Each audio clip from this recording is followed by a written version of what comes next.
Good evening. Happy Monday. It's Monday. Hey guys, how's it going? Let's see. Hello everybody. Hey Leanne Ferguson, Kathy, Tom Vaughn, Donna Donald, Sugarbutt Starburst, Trace on the Case, Jennifer, Kayla, how you doing? Beach Bum, how you doing? Um, Philly, what's up? Good to see you guys here. I missed y'all. Stephanie B, how you doing, girl? N, hello, back at you.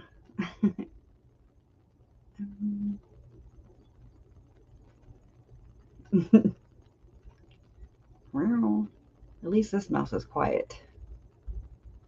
Brenda Pirou, I think that's how you say it. That's how I say it here, except it would be spelled Pirous. That's how we spell stuff here. Kind of crazy.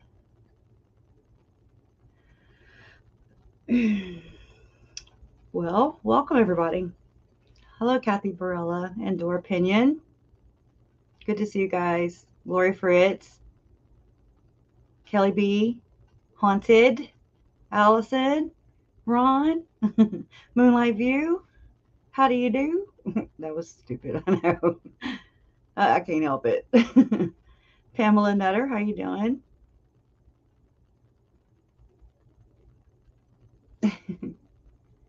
So good to see you guys here. Hey, Medea, thanks. Welcome. So, how's it going? I feel you know, like I do every damn live stream, which is bonkers. I feel bonkers when I hit go live, something changes. Hi, Candace Barr. How you doing? Good to see you guys here. Um, I have it lined up in my head. Like I'm like, okay, okay, and then I future trip, and that's where I don't even know I'm doing it, but I over prepare because I guess I'm so scared I'm gonna sell myself short, and I'll just be sitting here, and I could push end. I don't know. That's the worst that could happen, right? Like we'd ever run out of anything to talk about. Hey, K Tech. But it's just something in my brain. I don't know. That or I'll get on something and I'm on it. I'm like, oh my, everything just pow, pow, pow, just locks in. And I'm like, okay, this is it. I can explain it right here, right now. And then as soon as I push go live, I'm like, I don't know. I have notes right here. Won't look at them. It's crazy. Hey, Linda. Hi, how you doing? Hey, Lamisa. How you doing? Good to see you guys here. So, what's the latest, right? I don't even know anymore, really. It's nuts. Everything. Here we go. Everything gets. Again, I get so immersed in the research, and then everything locks into place, of course, until showtime. When it's showtime, it's gridlock. But I'm just gonna wing it like I do everything. I don't even know if Boyce knows the latest either. Poor thing. What is I'll mess it up, but what's that saying where they say he don't know how to um, wind his butt or scratch his see? I messed it up. Something about a wristwatch and his hiney. Hyper religious. Hyper religious is Lori in chat. Boom. Show's over. Right? That's it. I mean, I've been looking into it ever since I heard Rachel Smith say that word. I was like, that's the same damn thing. That's the same thing as extremism, right? Maybe it's just like instead of saying cult, we say movement, mm-hmm. Just different, what do they call that? Oh my gosh, different words. hyper Religiosity, hyper oh my god, you put it together so it made it hyper religiosity. There. um oh well, find his butt from a hole in the ground. Oh, that's not it. Never mind. See, that's how it goes in my brain too. I don't know, it's gotten worse since the murders. I don't remember being this backwards. Everything. I'm just like, oh my God, who lets me? Oh, KJ. Oh, thank you. Oh, that's very sweet. Thank you. Happy Valentine's Day to you too. And everybody here also. I don't like Valentine's Day. I don't like holidays, but that's me. But thank you so much. And Red Handed. That was so sweet of her and her husband. Really. I mean, it made me cry. Good tears. Made me cry good tears. And it makes me feel so supported and not alone, because that sucks. Um, I mean, I already do feel that way, but that's just me. That's just who I am. It has nothing to do with my situation or anything around me. Um, that's just the way I am.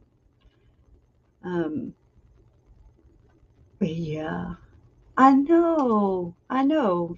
That is a very good point. I feel like we have to expand our definitions and more. And I'll say and more. And even terminology regarding cults, they are constantly changing to remain undetectable. We have to stay abreast to these changes. Yes. Yeah.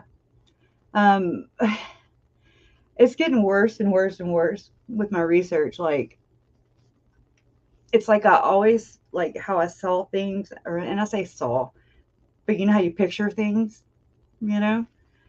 And in the very beginning of this, I remember thinking, "Oh my God, whoa, this is really big.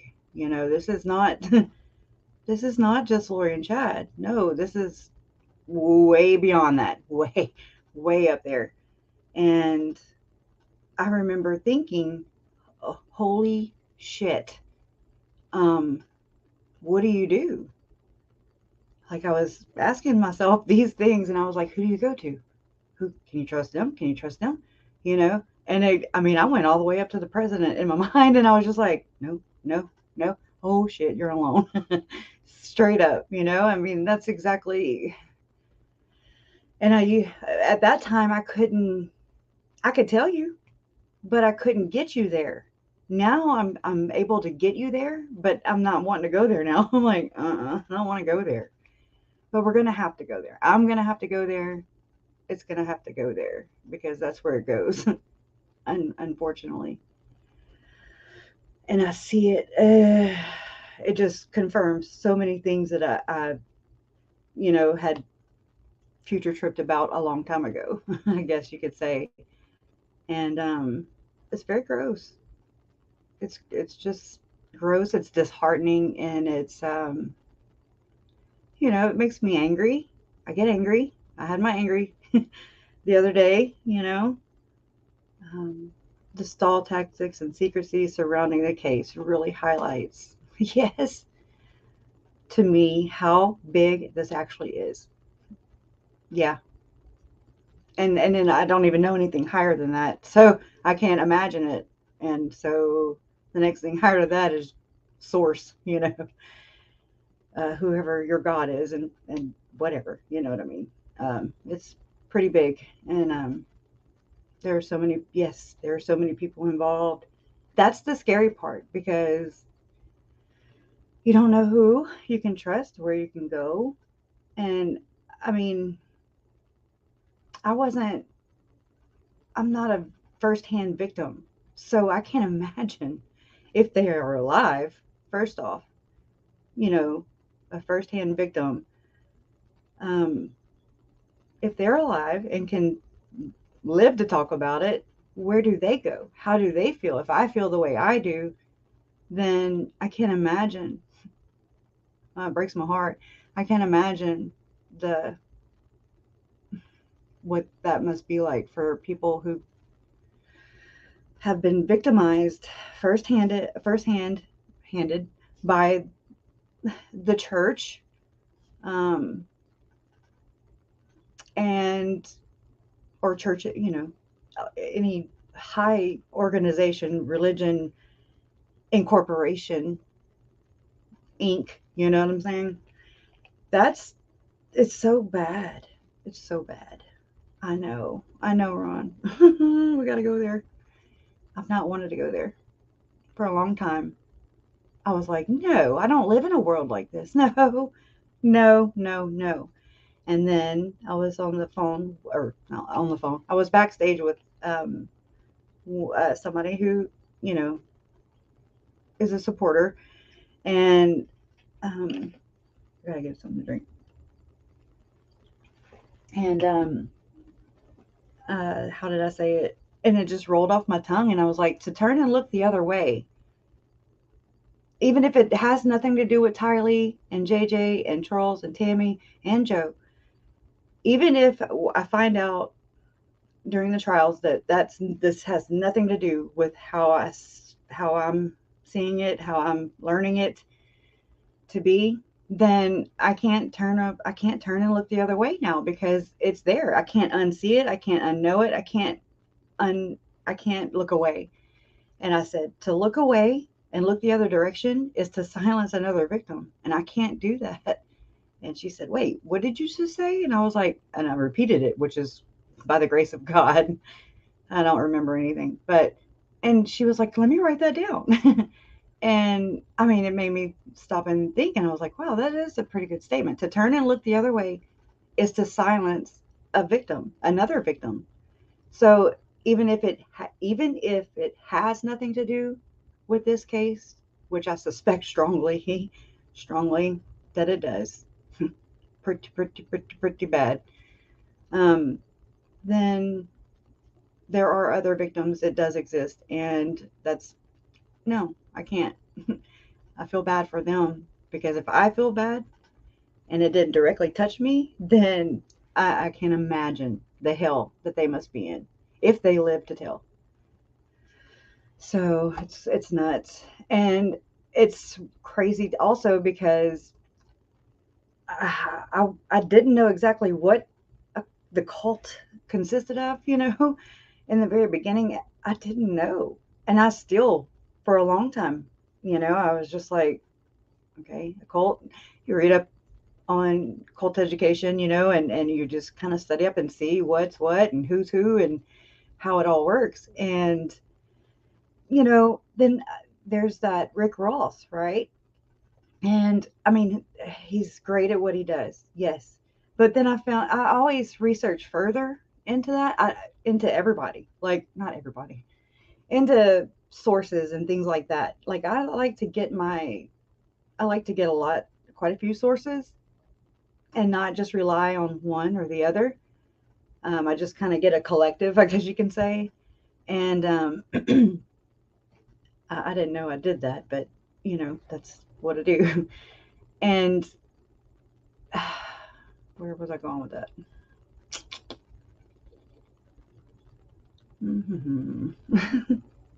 Oh, some about sources. Um, I don't know. I don't know. That sucks. Fleeting moment. That's what happens when I explain why I'm doing what I'm doing, and when I should just say what it is that I'm doing instead of explaining myself. That's been hard in this process also, learning to explain myself, right? And then having to remember what the hell I was saying. Hi, girl drink drunk. That'll make you drunk right there. Yeah, Kathy, I know what you're talking about. There are so many converts starting to talk now. They all have left the Mormon church and talking about what they went through. It's very sad. And I mean, I know, I have said before, if I feel let down, and I mean, I was not even a member of said organization, I mean, I am in a ripple effect kind of way because I had never crossed paths with the Church of Jesus Christ of Latter-day Saints had it not been for Lori and Chad Daybell. Never. Not that I know of, up to this point. I can't say never. But, I mean, I didn't even know that my uncle, and I didn't even know they were Mormon. That's how much it was just not discussed, I mean, they never tried to convert me, first off, we just didn't talk that. Mm. Now, Lori did talk to my daughter and tell her she was special and yada, yada, yada. Unlike Kelsey, Colby's estranged, they're split or whatever, I guess. I don't know. But Lori's daughter-in-law and saying that Jesus loves you, but he loves me more. Who the hell? I don't think so. Not my Jesus. I don't know. Maybe her Jesus does, but just saying, just goes to show you how ignorant, it's wow. So you can really be, and I try to think about that. Yeah, I've seen that, Kelly. Um, I try to think about all that, and this whole process of as I was learning, it's kind of like I was right there with them in a way, in a sense, because I didn't know who was who. I mean, they're talking, Mormon doctrine here, and then I didn't realize that, or I didn't know, I wasn't aware of a degree of Mormonism. I didn't know there was a ex-mo and never-mo, uh, the Orthodox, the liberal, all those terms, they don't exist in my world. They did not exist in my world until this. And so I'm like, oh, it's just been a whole bum rush of info at all times. And I'm hyper aware all the time, kind of like the hyper religiosity, except I'm hyper aware and I'm ready to kung fu, you know. But my way of dealing with it is just the uneasy feeling I got in the beginning of like, you know, mm, this is bigger than Chad and Lori. And so that's when I was putting two and two together about, what's um, what is their common denominator between Chad and Lori? And it's the church, you know, it's the church and the culture, which is made by the church. It comes from church, in my opinion, and I am entitled to that. I do believe. Not here to hurt anybody's feelings. That's not my business, but I'm sure I will along the way, and I don't mean to, but I can't tell my truth, my story. I can't speak to Tylee, JJ, Charles, Tammy, or Joe's stories if I don't set forth the truth. The truth, it is what it is. This whole thing is because of a lie. One lie and they snowball, right? And then now look, okay, the shit has hit the fan, like a long time ago. And this is where their deaths will not be in vain over my dead body. And I mean that. And I've said that from jump, that over my dead body. Everything else, and they get removed from the situation so many times, and that pisses me off more than anything. It hurts my feelings. It pisses me off because I'm like, they're not here. They're not here to plead their story. They're not here. They're not here to even make a peep. They're dead. They're gone. They were murdered. Nonetheless, I mean, no. So it's been a battle just to reconcile with the fact that the defendants seem like they have more rights than the victims themselves, who are not here to speak for themselves, and people like my family, our families, and everybody that loved them. It's like they, their rights, F their rights, right? I don't know how many times I've said it, but I understand that I have to, you know. Thank you, Beach Bomb. That's awesome. You're awesome. Thank you. That's good. Yeah, let me grab my water. I'm thirsty when I come back here. So, um, yeah, I was just, I've been, so yeah, ever since Rachel Smith slid that in there, I was like, hell, mm-mm. You know, and I did. I looked the meaning up right away, and I've just, I orbit just like I do in everything else, right? And and then I saw that KJ had did a video too yesterday about it, and right at the same time I scheduled, and I was like, oh wow, you know, um, but um,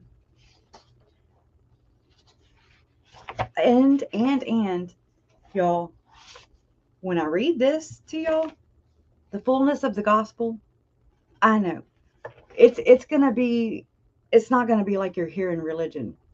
The words pop out at me now, and they like slap me across the face backwards and forwards. I'm like, how the hell did I not see this sooner? You know, this is John Pontius. There's a lot of people in this group. It's bigger than this group, I would say, and it is. You'll see. You'll hear. You'll see. It's, oh my God. Um, yeah.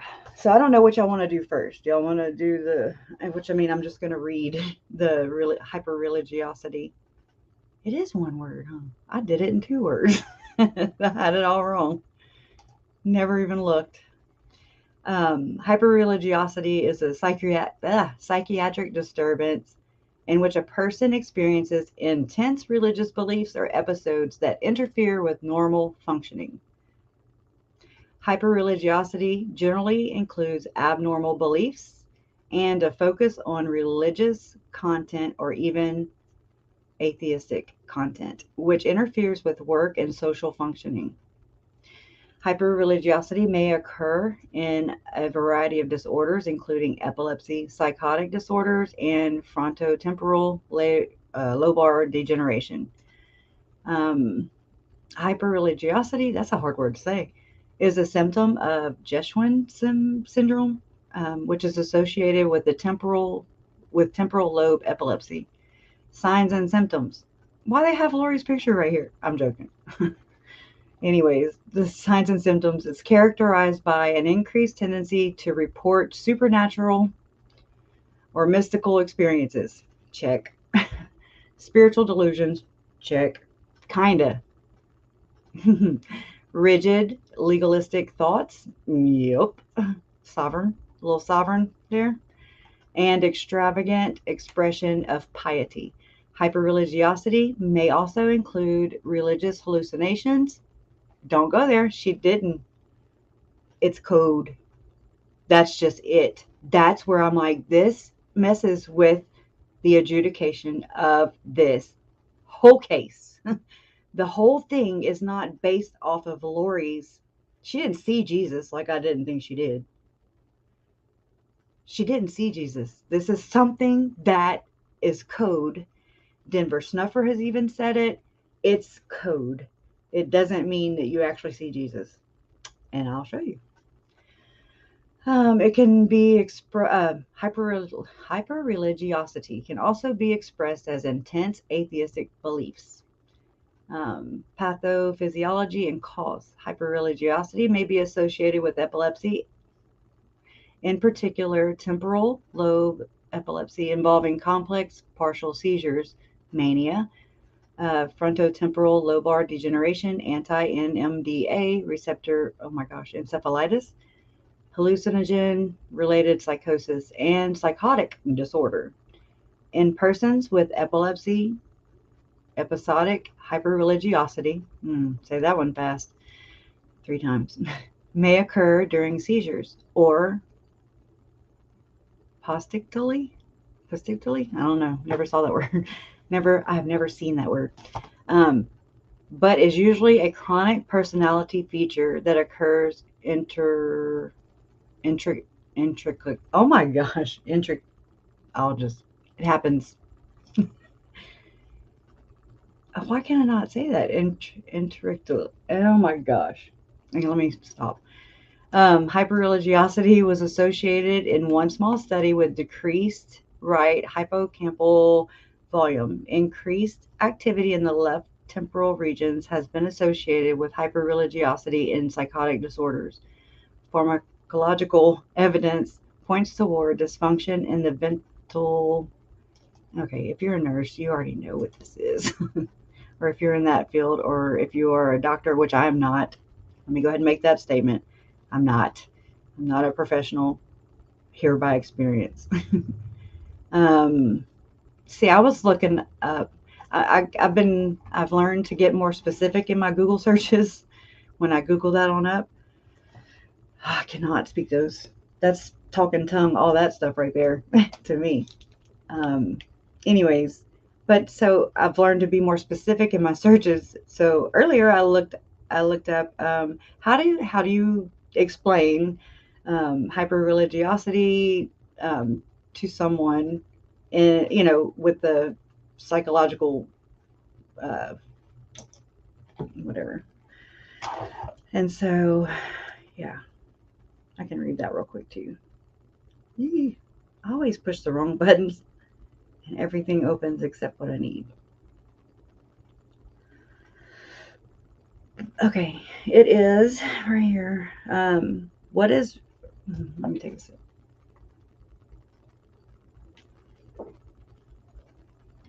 Okay, it says, what is religiosity?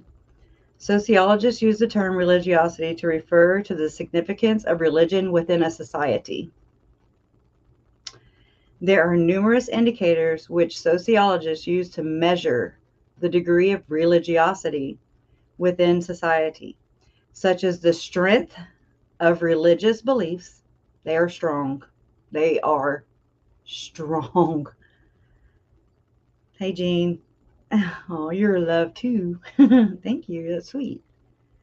I won't either, sugar butt. And I try. It's hard. It's trying to explain somebody else's. It goes back to that um, Uncle Charles trying to explain Lori's crazy, made him look crazy. And I think it's designed that way. And I'll show you in this paper. It says it straight up. I'm like, oh, that's bold. Yes. So I can't wait to get through this because it's a lot of reading. Let me get back. Where was I?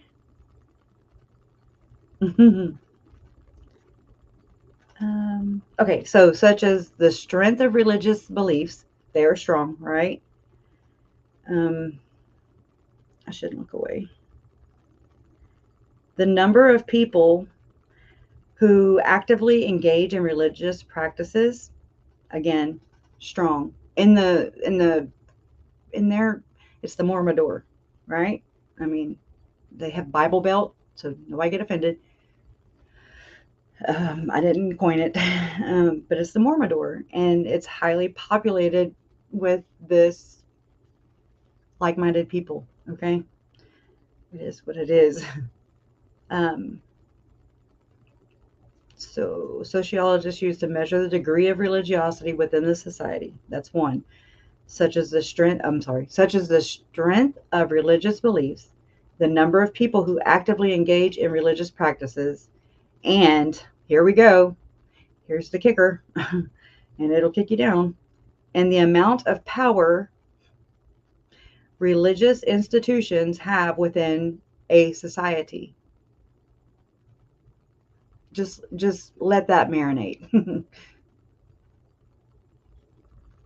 That's why I think that's why I went the path I did in the beginning. I couldn't explain it, and I think that's part of it. As I was like, what is? I didn't know what everybody was talking about, talking in scriptures, and I'm just like, what the hell are they saying? And who are these people?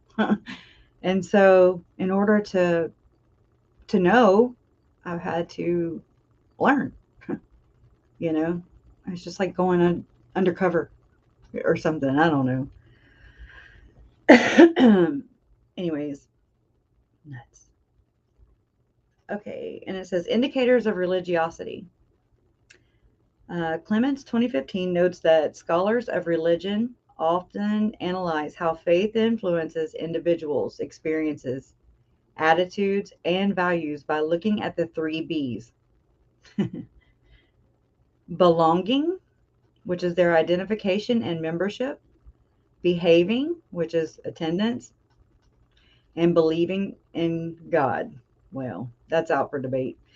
Anyways, belonging, this aspect of religiosity is typically measured by how many people are members of religious organizations and actually identify with formal religious institutions. Very proud. Very, how many times did we hear Melanie P say, oh, no, I'm the Church of Jesus Christ of Latter-day Saints. I'm the Church of Jesus. And Lori telling Colby, that whole thing has changed. Y'all watch. I don't know why, and but I do. I don't, but I watch it happening, and I'm like, mm-mm.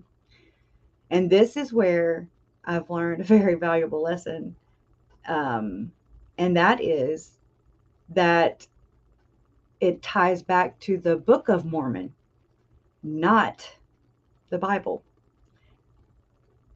I know people are gonna be like, oh no, it has, listen to me. Listen to the logic and who your audience is. That's what you got to do. And you'll notice that, like, people who are of said organization, they have all said Bible, not Book of Mormon. Every one of them, even reporters, uh, even Sins of Our Mother, totally left the parts out. I pay attention. I pay a lot of attention. Not even, I don't try to. I do. I don't know. And like I said, I don't understand why, but then I do. Because in order for things like this to go, which you'll see when I read this document from John Pontius, 2010, you'll see. And hold on, I'll pull that one quote up. I was like, what?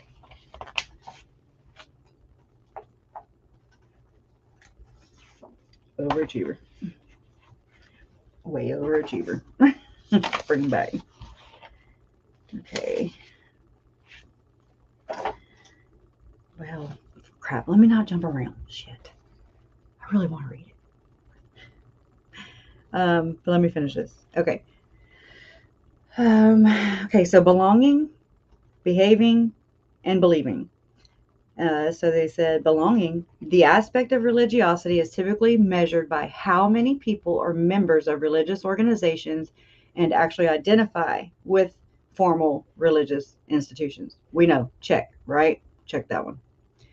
Behaving, the aspect of religiosity can be measured by the religious activities people actually engage in. This is the whole system, right? The whole, in Mormonism, it is reliant upon your entire network, basically. So I understand how hard it is for someone who is doubting not their beliefs in God, but their beliefs, or maybe both, whatever, but their beliefs in church. There's a difference. That is something I noticed in the beginning, and it drove me crazy. I was like, why? So many people are saying, oh, the church. They defended the church, not Jesus. And I found that bizarre. I was just like, huh? I didn't know. I did not know. I bought it at face value. If it were up to anybody, besides the truthers out there, especially my family or any of the families that have anything to do with this, um, you know, I mean, we'll just, feed you what we want to feed you. tell you what we want to tell you, or our narrative of what we may even, that might just be the top of our belief. We don't know anything outside of that. But I didn't want somebody else's narrative. I didn't want somebody else to say mainstream and I'm like, oh, okay, it's mainstream. It's good. We can relax, everybody. We can relax. It's the same. It is not the same. It's a little way big different. It's way big different. And it's all comes down to semantics and whoa. And it's to the word. To the word. That's why I watch the court filings and things like that, because it's to the word.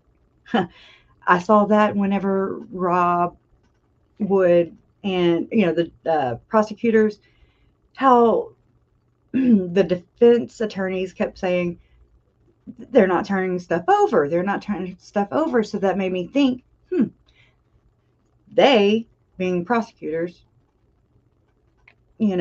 most likely have the same kind of thinking, and that is to the word. And so by word, that means that they may not actually have it, but they know something about it. Like the FBI. I'm thinking the FBI has something, and the FBI has to turn some stuff over.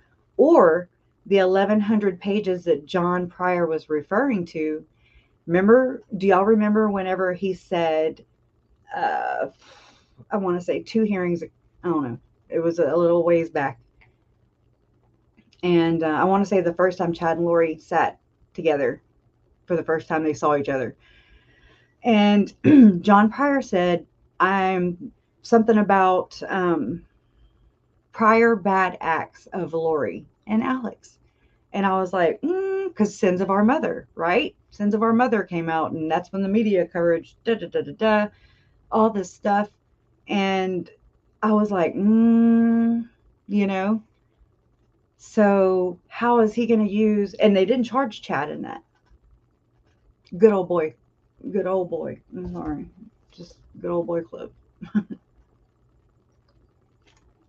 I don't know how I don't understand until I see it all in its totality, when I can look at it and be like, oh, okay, it still don't make sense. That kind of thing.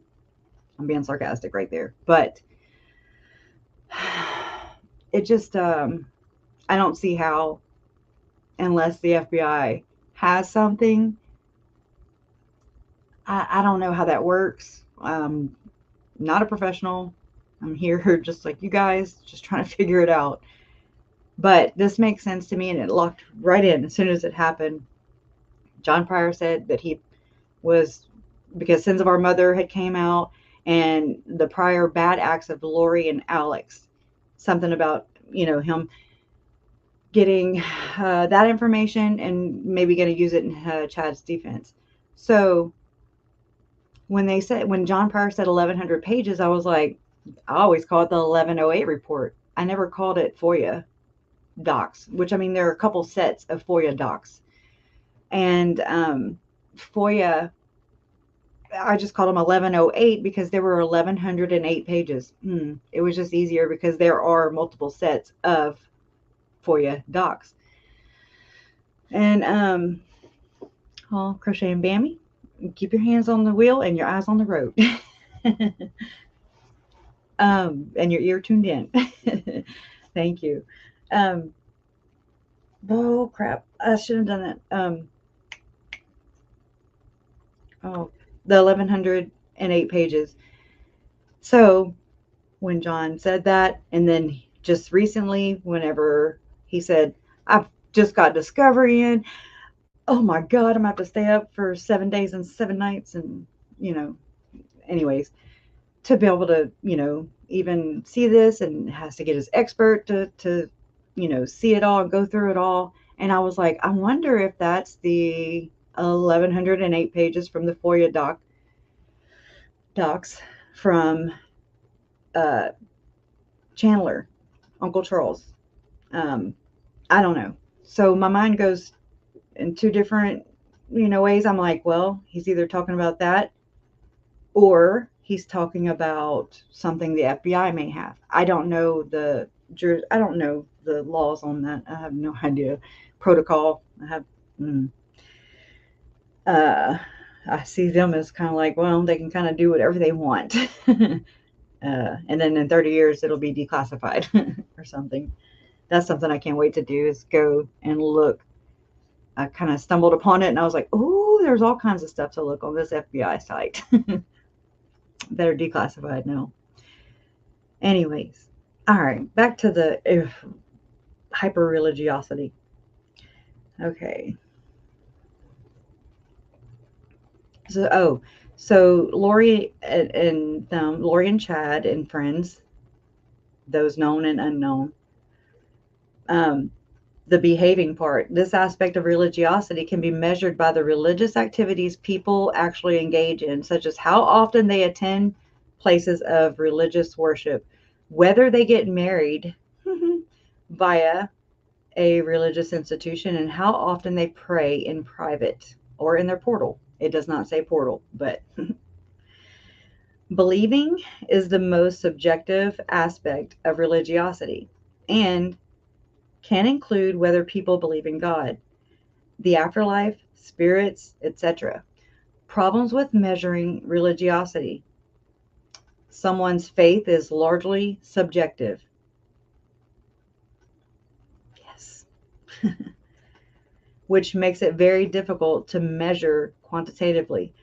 Changes in religious belief and practice make religiosity difficult to measure. Now we've moved into a postmodern society, which is more individualistic. I'm sorry.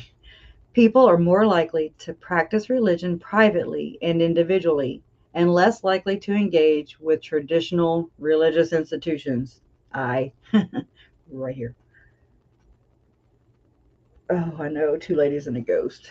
Oh, I don't know. I do and then I don't. I want to and then I don't.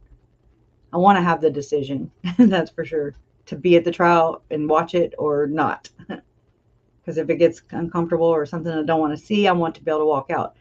I don't want them pleading, though, guilty, because to hell with that. No, you know, we're going to air it all out. The sunlight is the best disinfectant. That's my opinion. Anyways, so back to the reading.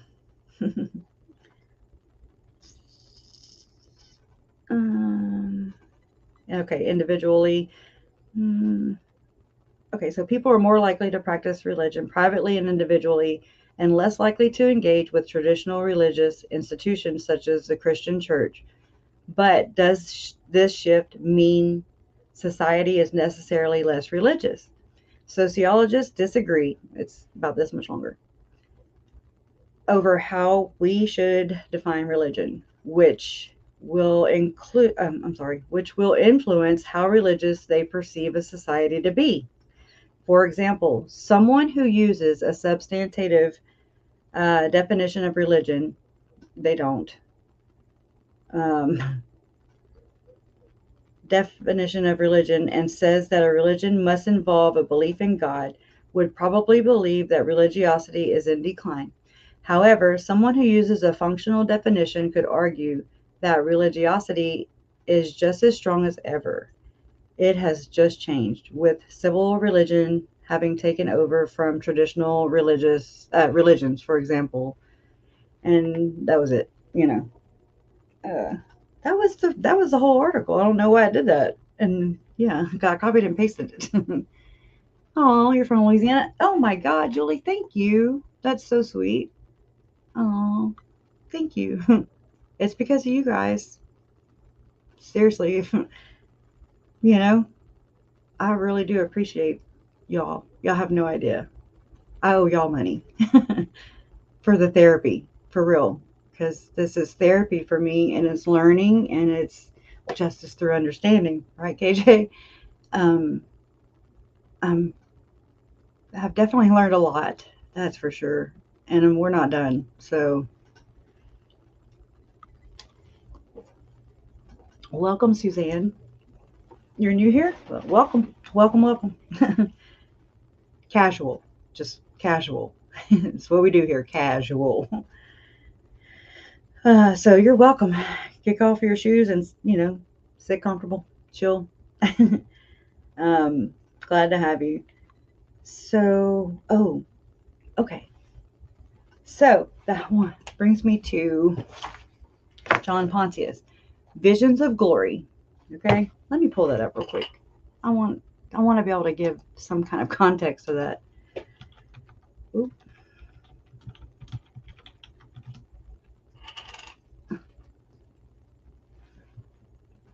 Jason bought me a boom arm too, and it came in, but I haven't done it yet to hang my microphone. So won't be hearing all this stuff anymore, which is good. Okay. Oh, all this is not theirs. That's the bottom line, Okay, so let me go into the detail. Visions of Glory, right? It's in the evidence photos from where and when my uncle Charles Vallow was shot, murdered, allegedly. Mm-hmm. That's for legal disclaimer use only. By Alex and Lori. And in that house, in the evidence photos, there is Visions of Glory right there on Lori's nightstand. We know that Lori only decorated with temple pictures. That's all she had. She didn't have no damn furniture in the house. Kids were sleeping on the damn floor. She had her a bed. Best know it. But those babies were sleeping on the floor. Anyways, but she also allegedly murdered them. So I don't put the bar's not high for Lori there.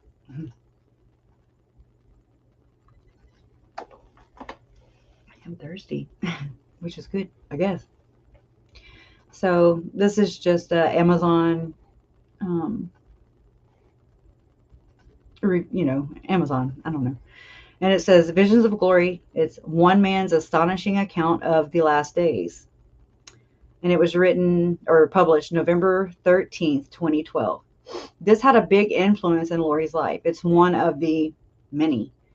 There's the Mike Stroud podcast. There are Julie Rose podcasts, but hers were actually mild compared to if I had to set them in a tier system. I would put the lowest being the mildest. That would be Julie. Then I would do Mike Stroud. Then I would do John Pontius. According to what I read, I was like, oh, hell. And that's one of the bazillion papers these people have published and push out. And people will shank you over this book. Trust me. Go look if I still have it up. I don't know. I might have it just for members only, or I'll have to go look. But I have Visions of Glory. It's a speech by the actual author of these visions, and he is a leader. He holds a calling in the church, and he is a psychiatrist. Who's bothered? I'm bothered by that. I'm bothered. I mean, it makes I can't even breathe. I'm bothered by that. Anyways, but the actual author is of the visions is Thomas G. Harrison. Okay, jot that down. Thomas G. Harrison. And he goes by quote unquote Spencer. Okay, and John Pontius. He died since he wrote and published not just this book. John also published his own books, and they are, oh my God, guys, it's a whole code system, and I say that loosely because I don't quite know how to label it, I guess you can say, or explain it the right way just yet. But the whole like-minded people thing, it's a thing. it's real. And I mean that in the literal sense because it is. And I've seen it time and time, and you'll see it too. Um, anyways, so um, it all goes hand in hand, and it's how to see the face of the Lord, quote unquote, to see him. Just, they always say that, to see him, I don't know. It's the weirdest language that I don't understand. I'm like, why? Okay, you want to see him, hear him? And I mean, see, when I say see, I'm thinking picture him, right? But they're meaning literal. See Jesus. And that's a code. And we know that Lori said that Jesus was in the temple with her and Chad and Moroni, the alleged angel of the church, which is code word. Just think top level. The top, there's 3 guys. One of the top ones. I don't want to get sued or murdered. Anyways, so this says, in this true account of near-death experiences, great. We learn that the miracle of the millennium, the return of the 10 tribes, also code, the building of the New Jerusalem and Temple, code, and many other astonishing events long prophesied in Scripture, but never before described in such vivid detail. Visions of Glory is a mesmerizing and fascinating read that you will not be able to put down. Drop it like it's hot, please. And it's nothing to do with it's not Jesus, okay? It's not Jesus at all. It's anti-Jesus. I'm not even going to say anti-Mormon or da-da-da. It might be Mormon. I don't know. Obviously, it's very welcome there. And with these people, a lot of people, yeah, it's amazing. And it never will stop shocking me, the amount of people who are okay with defending a building and or buildings and holding it above the value of human life. I don't get it. And you're wrong. I'm going to say that is wrong. In my opinion, we shouldn't hold material things above human life. No. The morals are messed up. It has nothing to do with religion. It has to do with morals. However you want to put that. I don't know how to say it, but I know, I don't know. It's disgusting. I know that. And I guess people will continue to defend temples and buildings and fallible men, and hold them above Tylee, Charles, JJ, Tammy, and Joe's lives. That is appalling to me. It's appalling.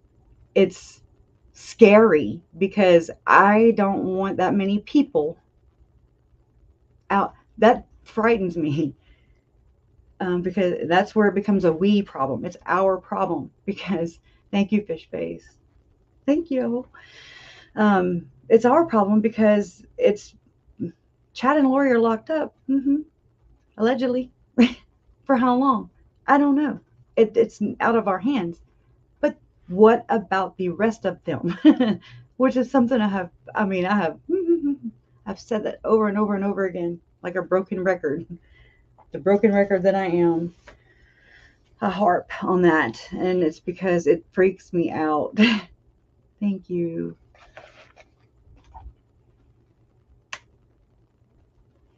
I couldn't be a preacher because I'm thirsty.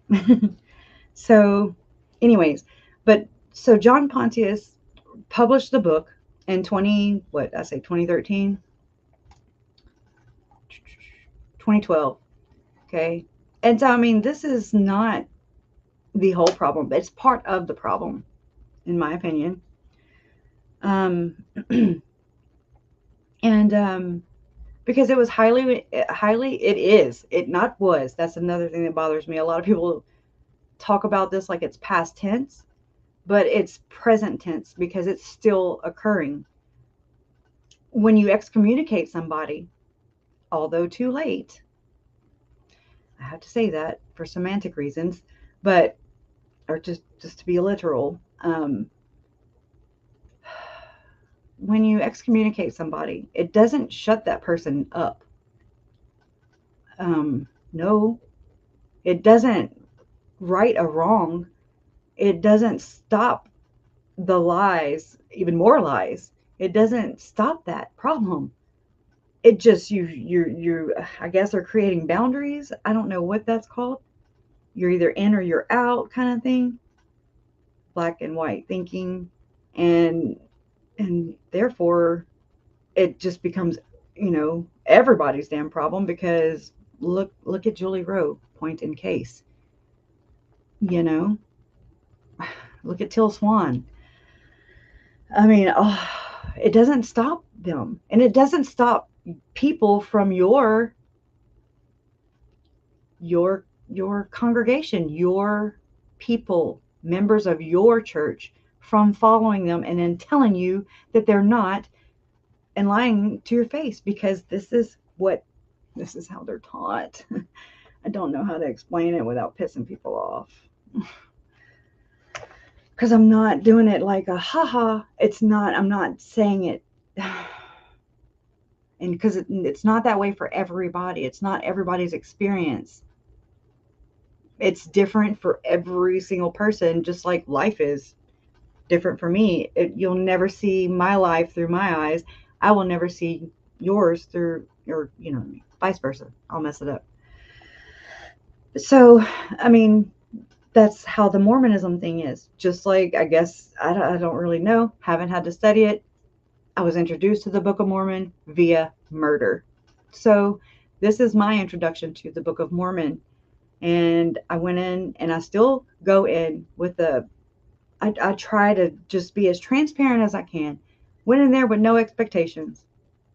And I came out, and I'm still coming out of this with a lot of strong and well advice. I can't speak it yet. Okay. I don't speak Mormonese, but I read it.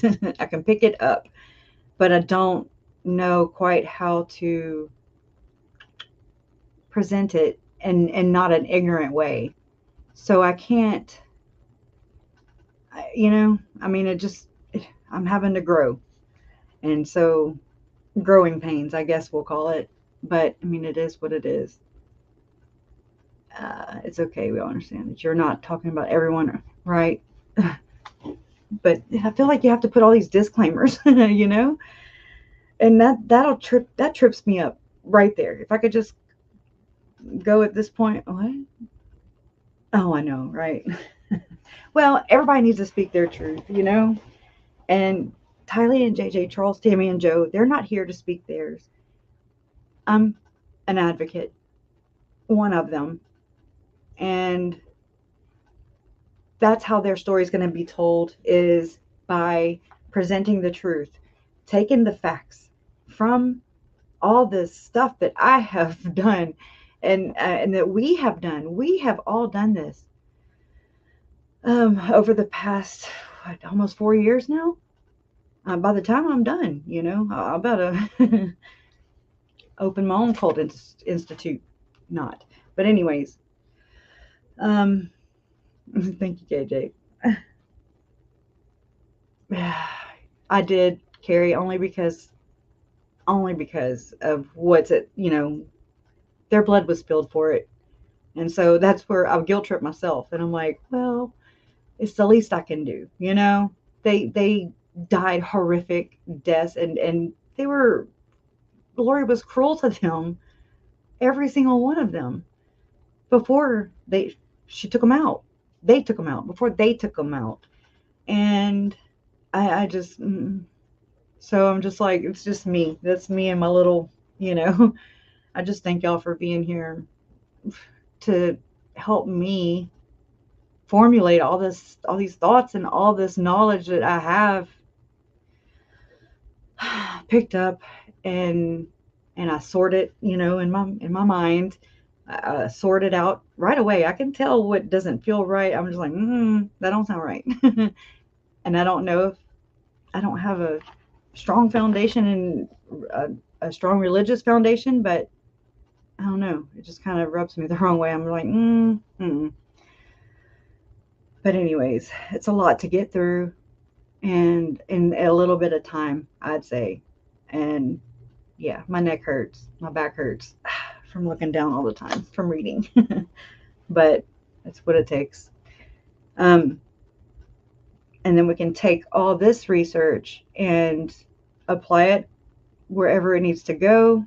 Once I'm getting there, once I'm better at articulating it and explaining it. They talk so much. It takes a lot of time and space and words, word salad. That's one good thing, though. At least they do like to talk, just not to you or me, but they like to talk. And they online, the World Wide Web. Cheers, So this is a paper, and this is the Fullness of the Gospel. I didn't finish explaining it. Spencer is John Pontius. He was a ghostwriter for Spencer, quote unquote Spencer. So he was a ghostwriter, but John Pontius passed away since he published this book of Spencer, aka Thomas G. Harrison, who is a member of the Church of Jesus Christ of Latter-day Saints, and he holds a calling in the church, and he is a psychiatrist. Marinate on that. If y'all are following any of Adam Herbert's on Fox 13, blew my mind again. I've been keeping up with the child ritual murder, cannibalism, cult, whatever they want to call it, in Salt Lake City area. And it has to do with the Levitts, which Keith Levitt and Suzanne Levitt were at the property, allegedly. Melanie named them. Okay, with the day JJ was buried or died, or I don't know, I don't know. They were there. So that becomes my problem. A long time ago. Oh. So I'm like, hell no, right? Keith and Suzanne Levitt. And Keith he has, ever since Julie and Eric kind of parted ways, Eric Smith, Julie and Keith was kind of being Julie's Eric. She became Julie's Eric. Keith Levitt, AJ, Keith Levitt and Suzanne Levitt, Melanie Gibb names them at the property because she told Ron Ball and Ray Herbencio, she said that Julie Rose friends showed up there and da-da-da-da-da, and then, Chad and Lori blamed it all on Julie Rose, like she always does, and evades the questioning, right? So she named them, and she put them there. And I was like, interesting, right? But anyways, whatever, I don't know what to call it. I mean, oh my God, there's so much to go over. It's so much. That's the thing,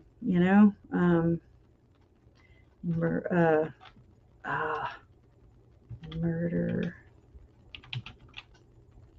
or ritual murder.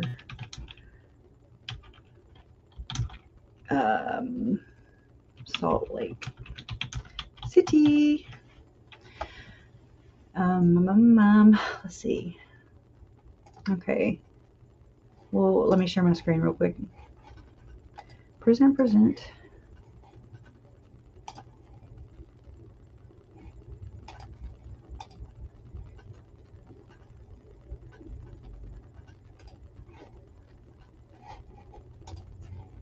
All right, just making sure y'all can see it. Good Lord, look at all the ads. Anyways, what's known about the ritual sex ring under investigation in Utah County? Now, I've shared this here before, but I read it out loud. And I've been following this because it's just a little too close for comfort for me. And I've been following Adam Herbets does some reporting on it. And he just came out with another 25-minute report. And it, oh my God, I watched it 5 times in a row. I was like, oh my God, it's the same people that are running around with like-minded people, if you catch my drift. So the investigation became central to the Utah County attorney race after incumbent David Levitt alleged the sheriff's probe was politically motivated to get him out of office. You know what? There's probably a video that would be a little bit easier. Hold on. Let me leave that for y'all to read while I go Google that on up.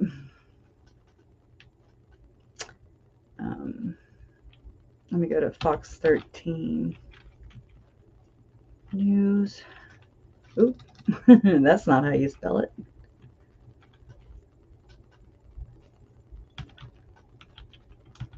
Oop. Oh, Utah. Okay. Utah.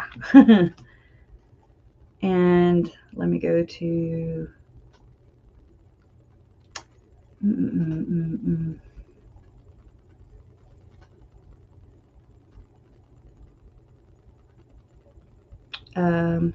come on, Adam. Let me just Google that too. Actually, it was Adam Herbert's YouTube channel. So we have the mosquito man spraying outside right now. I hear him.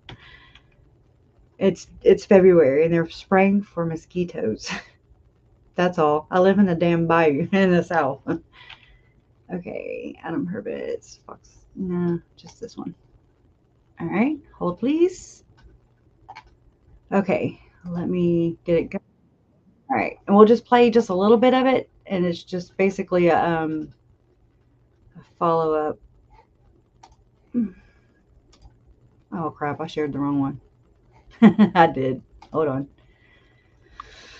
Okay, I think I have y'all on the same literal page. Ready? And let me hide me. And let's play it. Is it true that he donated to your campaign? It is. It is. I charged a guy with a felony. Is it true that the defendant served a mission with your brother? He did. My brother and the defendant don't have a personal relationship. This is very concerning to me. I was concerned about it being a conflict of interest. He donated $49.99 to my campaign.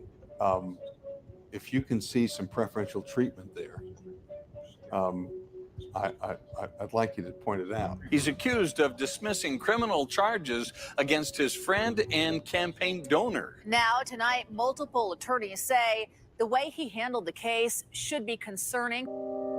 It's concerning. I'm just saying that he is a huge supporter of you and fan.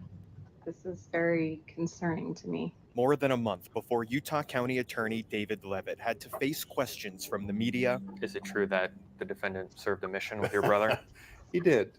He was answering those same questions from the alleged victim, who wanted to know why her stalking suspect, Mark Stewart Allen, was Check so this cozy out. with the prosecutor who would eventually drop charges. Really obsessing about this. I know because I saw it 3 times a week, or 3 times a day sometimes. Yeah. When I was running for Attorney General. Levitt told her the suspect donated $49.99 to his campaign for Utah Attorney General, but insisted that was not a problem. He should not have personally involved himself in the case. I like her. There was nothing to gain, wanna find her. everything to lose. Linda F. Smith is an attorney not affiliated with this case and serves as a member of the Ethics Advisory Opinion Committee. She's I definitely want to find this woman because she's also commented on Chad how the church sent out letters after or during Chad's preliminary hearing, and they hadn't been sent out since 2010. And they said that they were sending them out as a reminder, a friendly reminder, if you will, just to probably contact, anybody other than law enforcement. And that's big air quotes there. But, or I'm going to say allegedly. And that has disturbed me since the beginning. I just didn't know how to talk about it, because I didn't know the lingo, even how to talk about that and who I could talk to about it, But Linda Smith, I want, and I have to talk every now and then, so I don't get copyrighted. Says Levitt should have never taken the case away from the prosecutor who was originally assigned.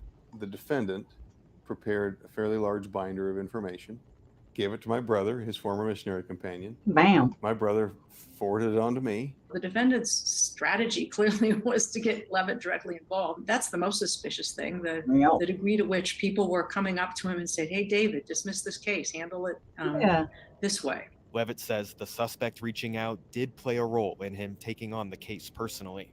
It certainly was. KJ, settle down. He says another reason is the original prosecutor refused to drop charges against the suspect. I said, Lance, if you don't feel comfortable doing that, I'll take the case. I'll do it. Yeah. Because I care about the victim. And let's watch what And happens you're with his her. boss. Well, it's my case. It's not his case. It's my case. He says dropping charges was the smartest decision. What about the The victim? trial was being delayed by the COVID-19 pandemic, and he thought it would get the suspect to stop harassing the victim. Okay. Now this makes me think about the Idaho 4 situation and how people thought that was I don't know. I've not been keeping up with it lately, so I could be just shooting in the dark here. But at one point, the alleged killer, Brian, what's his face, maybe was stalking, one of the victims. So that right there, he's like, I was just hoping, that the coronavirus would stop this stalker from stalking this victim, and thinking it would stop him.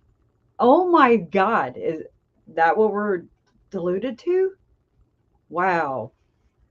My job is to fashion some sort of protection for this woman. But he says when that did not work, he refiled the charges Shocking. and that he still does not view any of his ties to the suspect as a conflict of interest. Can they bully their way into a prosecutor giving the case to somebody else? Only Well, if you maybe let they them. can somewhere else, but not with this prosecutor. They can't. Yes, they did. Do you think it's bullying if it's coming from a victim? No. I don't think this is I mean, I think the victim, frankly, I feel sorry for the victim. What? And my heart goes out to her. The better decision is to not be involved in the case. Exactly. Remove yourself. Daybell'S is a non-violent guy Yeah, who's just totally. trying to get to work. Did you wall yourself off from the case? Fuck I what don't know. Gary. Do you think you should have? No. This I is don't. part of it. Whoa. Really? He really said that? He really did that? Like, really? In front of people? The Fox 13 News investigative team has spoken with at least 6 past and present members of the Utah County Attorney's Office who are deeply concerned, quote unquote, by what they describe as unethical behavior by their boss. Now, employees say Levitt also asked them to go easy on a handyman who did work at the county attorney's home. This reminds me of Elizabeth I Smart. ran on a platform This to reminds- change the culture of the Utah. I'm sorry. I have to talk every now and then. But it reminds me of Elizabeth Smart's, Emmanuel. Brian, whatever, Mitchell. Brian Mitchell. I just get, this whole thing stinks. It's 25 minutes long or 26 minutes long. Y'all have to go watch it. Let me grab the link too. Copy. And let me play it. Utah County Attorney's Office. Have I done anything wrong? Not at all. Prosecutors say they knew when Ask David Andrew. Levitt was elected Utah County Attorney, it would fundamentally change the way some cases are handled. It's not my case. It's his case. It belongs to him. But prosecutors like Lance Bastian, who have since left the office, say what they did not like was when Levitt would intervene on cases where he had a personal relationship. Yeah. Starting in big 2018 I with the could. traffic case of a handyman who worked at Levitt's home, a man who has been booked more than 40 times by the Utah County Sheriff's Office. Why? He's not dangerous. Among my very first meetings was to say, let me tell you about Daybell'S. So we're He said that depending on this gentleman dude and I have judge to have of a personal character. relationship. He's done. You can't. What the hell? He thinks he's a god, in my opinion. Okay, and so there's all these narcissists running around. It freaks me out, in my opinion. a lot of work for me at my home. He's kind of a handyman. And I said, how in the world are we helping society by taking a person like this You're and not the judge. continuing You're not to the keep them judicial down system. and down? You're part of it, though. Once he's told his staff, wink, wink, I want you to handle this case a particular way, A lot of this that wink, wink. probably created a personal conflict of interest for all of his staff. She says Levitt should have never used his friend or employee's case as an example of the office's new policies. It blew me away. It blew everybody away. I mean, that was all anybody could talk about for the rest of the day because it was so wildly inappropriate. But that is not how Levitt sees it. Yeah, he's still on Some the say the bench. personal relationship means he should have steered clear. He says that's why he brought it up as part of a bigger policy discussion. And so this is, they say that Rexburg is basically a miniature Salt Lake City. Okay. So this is going on right here in that area. They walk like, if it looks like a duck, it walks like a duck, quacks like a duck, it's a duck. Okay. I mean, you can't change that. Speaking of ducks, y'all, just remind me to tell you about the egg. I used the Daybell'S example because I'm so intimately involved with that example. I encourage my prosecutors to get as close to every case as they possibly can. Pick up another file from the office and learn the facts and use that as an example. Let the staff put two and two together. Bowles was charged with driving on a suspended license, an interlock violation, and driving with a broken headlight. All charges, except for the broken headlight, were dismissed. Shocker. The prosecutor assigned to the case tells Fox 13 without Levitt's speech, the case probably would have had a different outcome. He said he handled there the you case go. differently Look at that. based on that meeting. Well, I hope he did. I wish that everyone would have taken the lesson from that meeting It's like a bazillion. and treated every case differently. It's a lot of politicians, in my opinion. I don't know. 2020, Bowles was charged with possession of meth, but this time Levitt said it would have been a conflict for his office to prosecute, so he gave the case to Salt Lake County. He says the reason the result was different is because the case was different. You're dealing with the difference between a felony and a minor traffic violation. Does the bar discriminate on conflicts of interest, whether it's an infraction, a misdemeanor, or a felony? I don't think so, but the difference here, Adam, is this. I didn't make a specific decision on the traffic. Allegedly. The appearance Allegedly. of a conflict can't be. Now, members of the Utah County Sheriff's Office are chiming in, saying the county attorney asked their deputies to ignore the law during a traffic stop involving that handyman. Well, when we interviewed David Levitt last month, he was quick. I don't have my studio pulled up, so I don't know if, I'm getting flagged or anything. So I'm just trying to talk as much as possible. But for real, y'all go and check this out after this. And because there's this buffalo baby, okay? And so this guy, David Levitt, he is also involved. And so this goes in with Timothy Ballard. And he is the founder of Operation Underground Railroad, which is, how do I say this? It's an organization that positions themselves on alleviating sex trafficking, human child trafficking. And let's just say that Melanie Pulowski and Joe Emma Murray, they've all done, what do you call that? Where you donate, a fundraiser. and raise money, like by walking and running, and they raise money. And Julie Rowe, what was she in? Allegedly, she said that she had these safe houses for at first it was human trafficking and natural disasters and yada yada yada. And she's, again, this will tie into why the church is under investigation now with the SEC, the Stock Exchange Committee, because they are alleged in this article that I have. Oh, which I need to pull up. I know we're jumping around, but that's what we got to do. We only have a little bit of time. Let me put it in real quick. LDS Church, SEC. Oh, wow, it filled in for me. Thank you, Google. They own stock in Google too, okay? And YouTube is Google. Want to know why my channel doesn't grow? Now you know. All right, Wall Street Journal. All right, let me share this one. Okay. All right, so this just hot off the press, okay? This will go hand in hand with how Julie was coming off with her nonprofit organization. You'll see the same pattern. That's what I do. I see all these patterns and I'm like, oh my God, it's a learned behavior in my opinion. I'm not a professional, but that's just me at the layman level. But so Mormon Church's investment arm under investigation by SEC. The $100 billion portfolio of the Church of Jesus Christ of Latter-day Saints was long a secret in the investment world.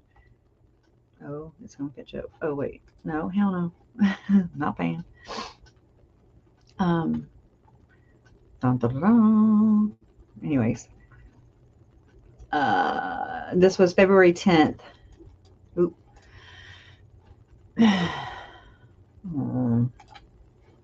Anyways, the SEC, Securities and Exchange Commission, is investigating the Mormon Church's past efforts to keep its giant investment portfolio a secret. A practice that ended after a former employee revealed in 2019 that the church had amassed $100 billion of holdings. Okay, that's a lot of money. Rainy day. The SEC's investigation has focused on whether the Church of Jesus Christ of Latter-day Saints, also known as LDS, complied with the disclosure requirements for large money managers. It is at an advanced stage and is likely to lead to a settlement. Okay, that's a pattern too. In the coming months, people familiar with the matter said. This worries me because if you can pick up what I'm putting down right here without me having to fill in the blanks, then that makes me wonder and worry about Chad and Lori settling, if you will, and pleading guilty because, it might lead to not such positive light. Anyways, and I don't mean of the spiritual kind. I don't know. Anyways, the SEC historically has punished violations of money manager reporting rules by levying fines. The size of the fine being sought by the SEC's enforcement staff couldn't be learned. The agency sometimes closes investigations, even those that have reached an advanced stage, without taking formal enforcement action. And if you look into the Boy Scouts of America and the Girl Scouts of America and all those, the church used, a lot of the victims used Tim Kavanaugh, which is he's retiring though. He was in that news story on Vice about the little girl and the LDS hotline thing. Remember that? He's the attorney that went against the church. I love the way he practices law. Anyways. All right. The entity at the center of the SEC's investigation is Ensign Peak Advisors, Inc., an investment firm owned by the church that manages its assets. Ensign Peak has made disclosure filings under its own name with the SEC since February 2020. Doug Anderson, a spokesperson for the declined to confirm or deny the SEC investigation's existence. That behavior is pattern, in my opinion. The government regulators to ensure we are in compliance with the law, he said. We take those responsibilities very seriously. Ensign Peak executives didn't respond to requests for comment. The current sign of Ensign Peak's holdings remains a tightly held secret. The firm, based in Salt Lake City, was incorporated in 1997. Under SEC rules, it must disclose some types of investments, like U.S. listed stocks that it managed directly, which amounted to roughly $40 billion on September 30th. Whoa, you know what I'm saying? Power. I can't scream loud enough. The remainder of the portfolio is made up of investments such as fixed income securities, private companies or funds. Ensign Peak had, I'm sorry, I'm kind of just talking in cursive here. Ensign Peak had an estimated $100 billion of holdings in 2019. The investment managers with at least $100 million under management publicly report their stock holdings quarterly. The numbers are tracked by public companies and investors. About 5,000 entities file the form, according to SEC data made public in 2020. I'm so sorry. The size of the church's investment holdings first came to light in 2019 after a former Ensign Peak investment manager, David Nielsen, filed a whistleblower complaint with the IRS claiming that Ensign Peak shouldn't be treated as a tax-exempt charity because it didn't engage in any charitable activities. And I think I know where this is going. What I'm getting out of this is that there's a lot of people pissed off who, like Tom Phillips, y'all, the guy who came out with his story on Mormon Stories podcast with John Dehlin about the second anointing. He did that back in 2004. He's lost his wife, his children, the respects of his community members. He's been just shunned. And so he sued the church. So did Sam Young, their former, they even held callings and stuff. Former members. And basically trying to sue to get their tithing money back because the church didn't do with it with what they said they were going to do with it. And so a lot of people are starting to fight back. And so that's good. Power in numbers, right?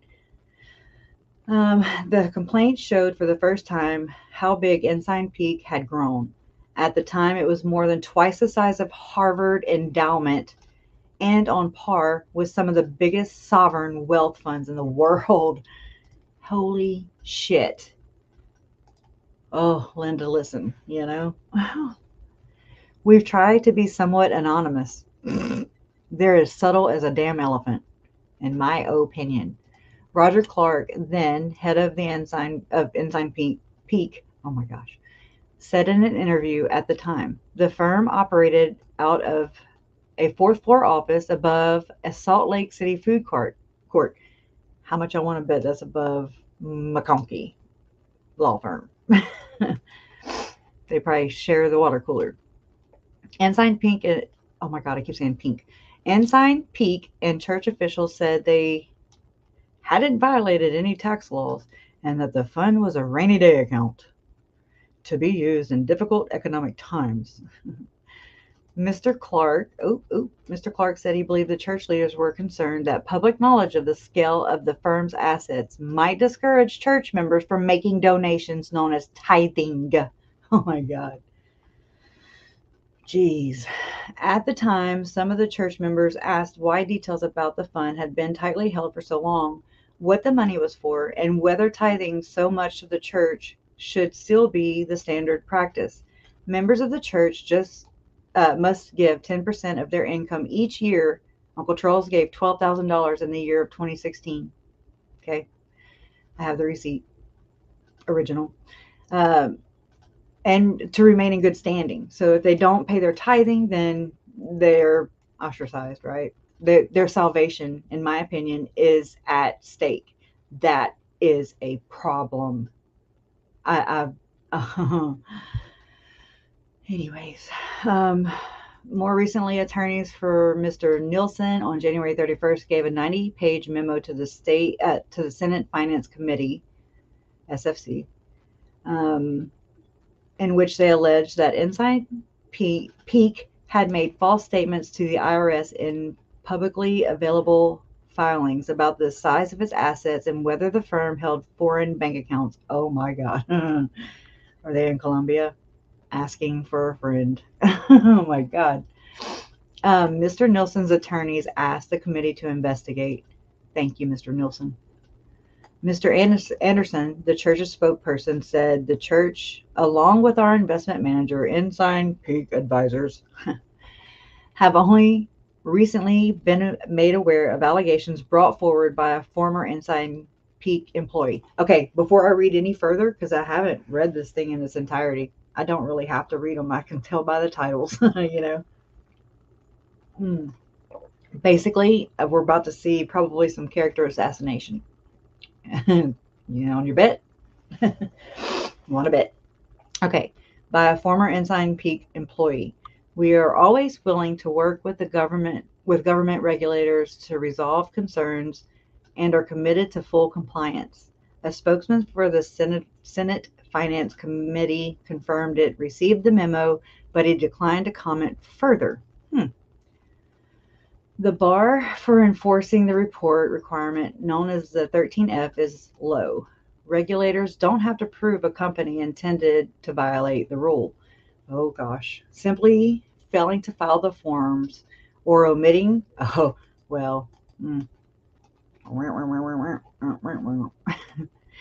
required information is enough to breach the law. Well, there you go. The SEC is concerned when people don't file their 13F reports because it's information the market isn't getting that is entitled to get under the law, said Robert Plays, partner at Rose LLP, who previously was a senior official in the SEC division that oversees investment funds and managers. The data that investment managers are required to disclose is released with a 45-day delay, making it less valuable to traders interested in following the moves of large funds. Even so, public companies tap the information to track their major shareholders, while activist investors use the data to identify the investors whose support they may need during a contest for control of a company. Oh my gosh, this is what happens when I start to read too much, too long. Anyways, what do y'all think about that? You know, and what the hell? Woo! And so basically, it's the same concept. It's the same concept of OUR, in my opinion. God help me. OUR, which is Operation Underground Railroad. I've been studying this. I've been researching this and people affiliated and connections. Let's just say connections. And they are strong. Okay. Yes, sleuth and sandals. They're strong. And I don't know. It stinks. So what I do want to go over before we say goodbye. I gotta breathe for a second. I'll play some more of this video. Let me breathe for a minute. Share this tab. To point out that he has enemies at the Utah County Sheriff's Office. It's not showing. The sheriff says the two do not see eye to eye on how to enforce the law. And now we found those issues have especially come to a head as we look closer at the way Utah County has handled multiple criminal cases involving Levitt's handyman. For years, Daybell'S has been in and out of the Utah County Jail for many of the same charges: driving under the influence and driving on a suspended license. He's an addict. He's got a real problem and needs to get a hold of it, but he's having a hard time doing that. But on November 13th, 2018, Bowles did nothing wrong. He was simply in the passenger seat when a woman got arrested on drug charges. I gotta go get them a drink. Deputies described the traffic stop as routine. I will be right back. Until they got a phone call from Bowles' boss. The deputy took the phone and talked to this person, and he told him his name was David Levitt and asked him if he knew who he was. Don't know how it was intended, but it just seemed unusual. Mr. Levitt had been elected county attorney, but hadn't yet been sworn in. Dale worked for me. That's the short answer. He was a handyman on my house. Deputies told us they did not feel threatened, but they thought Levitt was trying to use his position inappropriately, especially when he asked them not to impound the car, which they determined is required by state law. So they impounded it anyway. That seemed inappropriate, yes. The deputy said that when he realized who it was, he just kind of shook his head and couldn't believe that he was being asked to not impound the car. He shouldn't be representing the defendant when he's the county attorney. Linda F. Smith is an attorney and member of the Utah State Bar Ethics Advisory Opinion Committee. She agrees with the sheriff's office that Levitt getting involved was inappropriate. 19 days ago, Fox 13 sent an email asking Levitt to explain what happened. Okay. He has not responded despite multiple follow-ups. It was so wildly That's, see, not responding stuff. That's thick. Okay. Ooh, I'm out of breath. Let me finish this, dude. appropriate.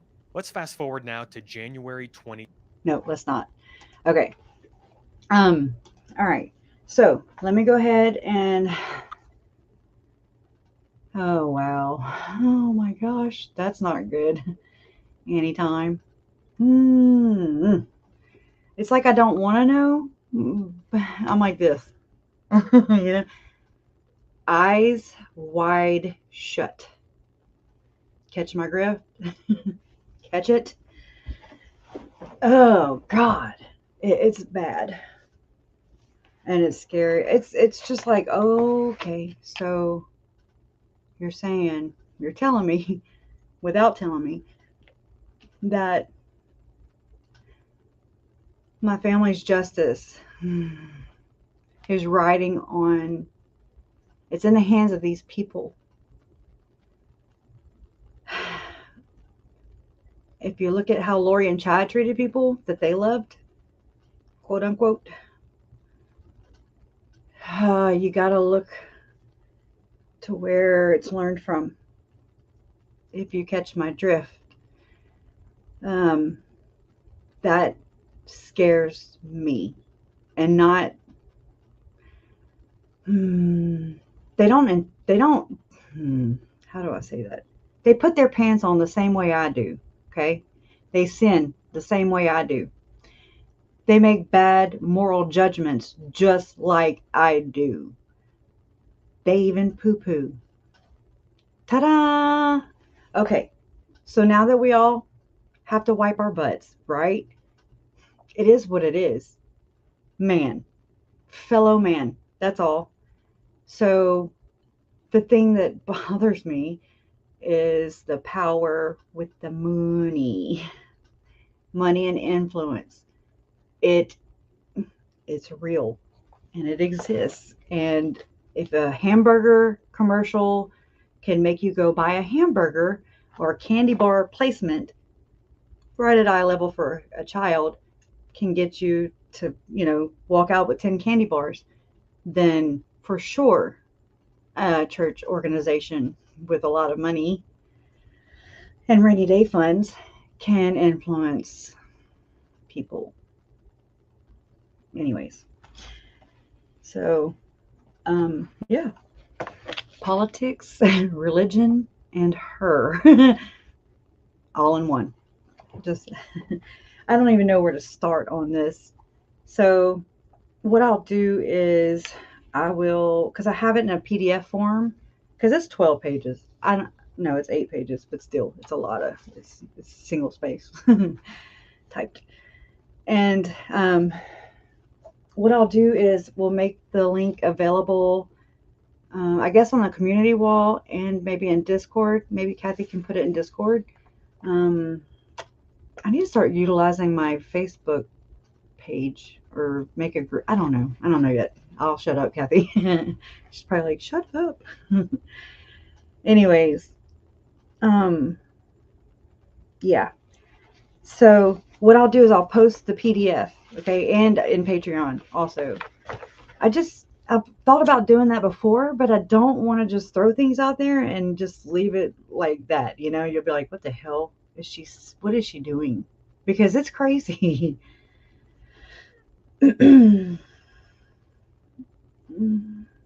Yes, and becoming slaves. Basically. I'm right there with you, Sleuth and Sandals. Right there. So this is the fullness, and it makes a difference, y'all. Fullness of the gospel, and it's spelled with 2 L's here, but by the time and all throughout it'll go from 1 to 2, 1 to 2. It's all code. Shame on them. Anyway, so that's the name of it. It's by John Pontius. You can go to his site, Unblog My Soul. His wife still runs the blog, and he's the ghostwriter for Visions of Glory. Okay, so it talks about the fullness of the gospel, the mysteries of God. It's just so bold, and it's in plain sight, just like everything else, if you know what I mean. Everything is in plain sight. Alex, why would I shoot at Brandon in broad daylight from a recognizable vehicle? Because you learned how. Somebody taught you to just do wicked shit in broad daylight, and you'll get away with it until you don't. One day it will catch up to your ass. It catches up to mine quick. Anyways, all right, so I'm gonna skip. Oh, good, I have those highlighted. All right, I have 2 copies. Told you I'm extra. So he talks about the greater portion and the lesser portion. The greater portion being the Old Testament, the lesser portion being the New Testament. I'm gonna give you a for instance of, and then I'll go down to the wham bammer. Okay. 1, 2, 3. Okay, so I'm just going to start reading. There must be an evolution towards spiritual maturity, and the promised blessings flowing from the, quote, greater portion, unquote, of the gospel. We all start as spirit babes, performing our labors and services for service's sake. We naturally believe that we see and feel and enjoy the fellowship and rewards of membership. These are glorious things, true things, saving things. Nothing being observed here is meant to degenerate or lessen the power of these things. This is probably the only part that don't have anything in it.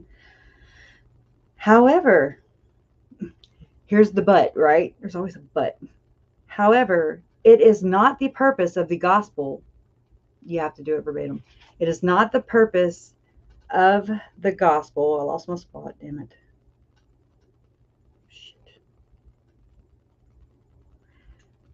That we should remain in an infant state. Wink, wink. Here we go. We are to become godlike men and women, to company with angels, to have miracles and visions.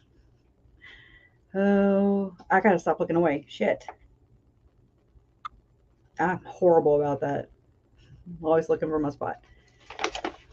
Okay. And godly powers commonplace among us.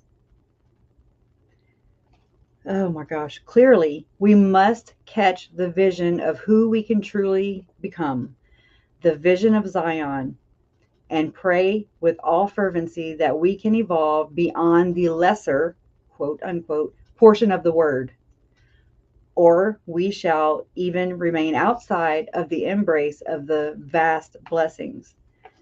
As the latter-day Holy Scriptures sadly accuse, our minds are darkened by unbelief. It plays in, trust me, which means, among other things, that we have not yet begun to believe in our greater potential, and hence we are not seeking and finding the greater portion. Wink, wink. The greater portion equals the second anointing. Second anointing, it even goes beyond that. Use your imagination. That's part I'm not ready to talk about yet. It's for religious purposes, though, we know that. Which is to say, the mysteries of godliness. Without these mysteries, these great blessings cannot come. And so you'll catch the if I shut up, you'll catch the manipulation, you'll catch the gaslighting, you'll catch all that right here.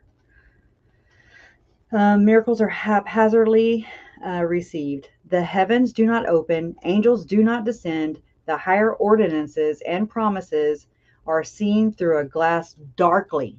This really rang a bell with me because it reminds me of Zalema talking about my uncle when she said she was in the temple and she was trying to get the light to equal the middle light and some weird shit, right?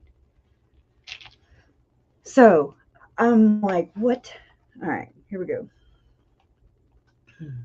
I gotta settle my ass down. All right, so here we go with the glass. Okay, so if they don't go and obtain these higher, this Old Testament teaching, wink, wink, if we don't go and seek, look at Michael Stroud when he says this. Let me go grab it real quick. This is it rang a bell. I can't talk. It rang a bell with me after I joked about it and made a little clip about it. And I was like, all you do have to do is Google it on up, because it's not hiding and it's not disavowed. It is, but it's not. We say it, but we're not going to enforce anything. Wink, wink. And start to inquire and plead to obtain and receive. Oh, that's not even to Google it on up. Go into the internet. Google that up. Look it up. Do your research, he says. We ain't seen nothing yet. That statement right there resonates. Okay. So without these mysteries, basically, all that stuff that you could receive, or you are seen through a glass darkly. And relative darkness settles upon the minds of mankind. It is relative, and that's in quotes, because there is the full light of the lesser portion, in quotes, but in the absence of the greater light and glory, and they're all seeking what? Greater light and knowledge, greater light and knowledge, like-minded people, greater light and knowledge, in my opinion. But in the absence of the greater light and glory that is being rejected because of unbelief, that which remains is only a dusky portion of the brighter light that should have been. I found what I need to find. Like, I just got to whip it into shape. So, that was page 3. Yeah. Let me go on to the, I'll read, what the hell?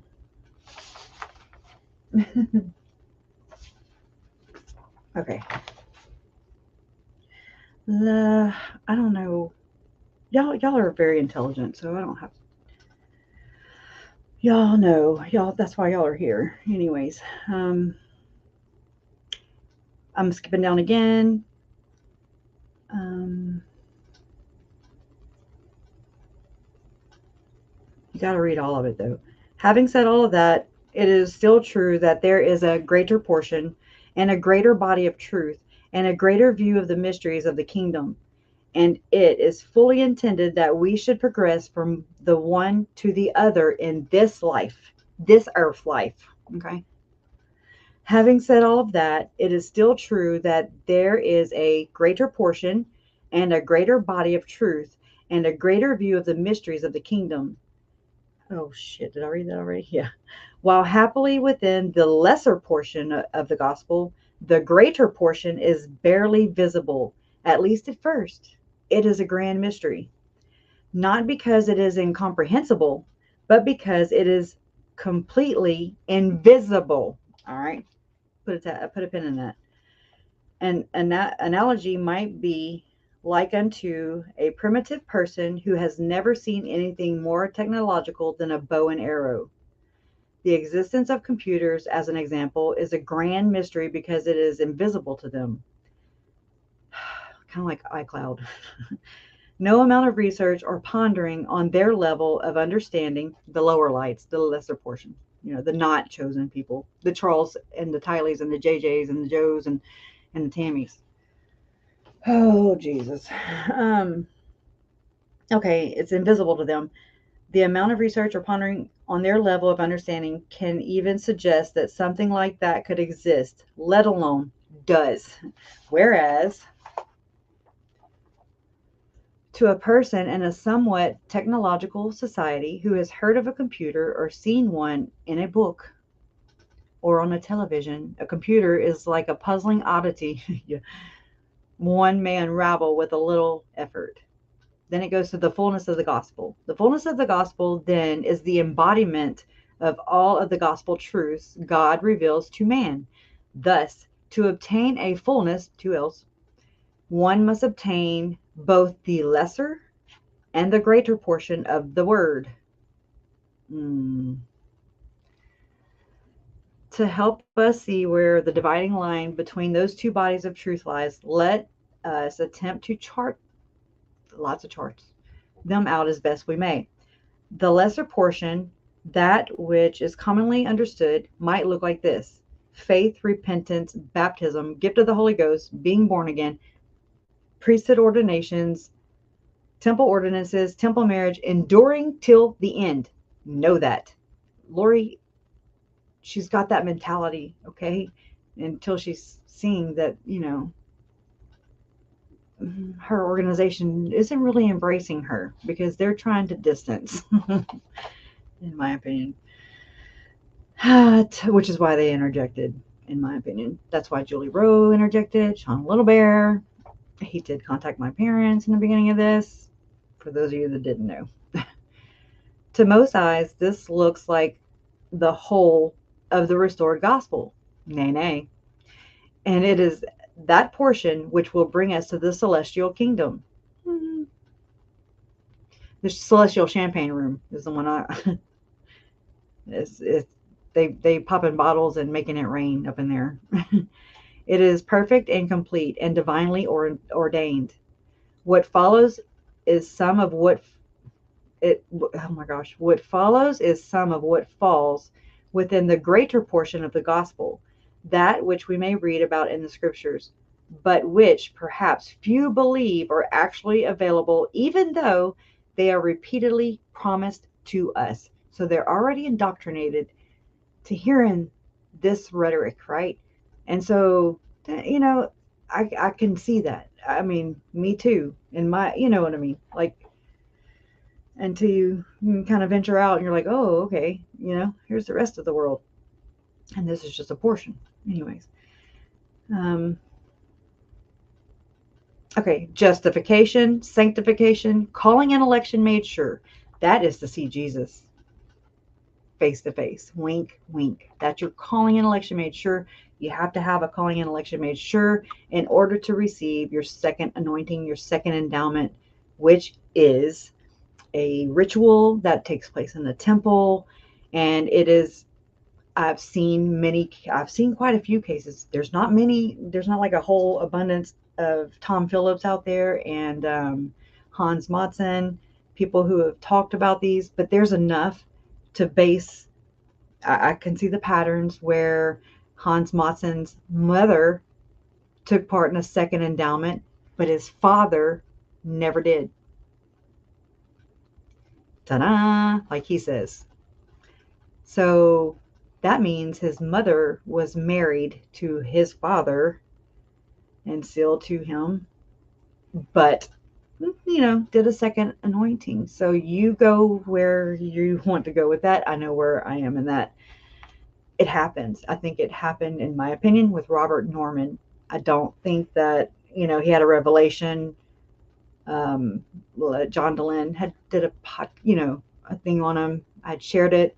I've done videos with him, and it sounds identical to Chad and Lori and Charles and Tammy.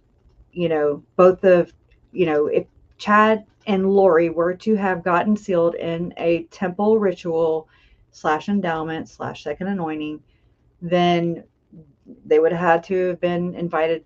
The prophet of the church would have to be like, yes, no, maybe so. I don't know. And then it's word of mouth. And a lot of people in the comments, I mean, at least people are coming around finally and saying, okay, yeah, I can see where this is a possibility, At first it was like, no, I got fought on that. And I'm ready, that's all I got. And I can't prove it. Nobody can prove either way, right? Unless the church was to come forward or Chad and Lori, but then you'll hear in the rest of this paper. But I just kind of want to explain this a little bit. To take part in the second anointing, it can't be an outside offshoot.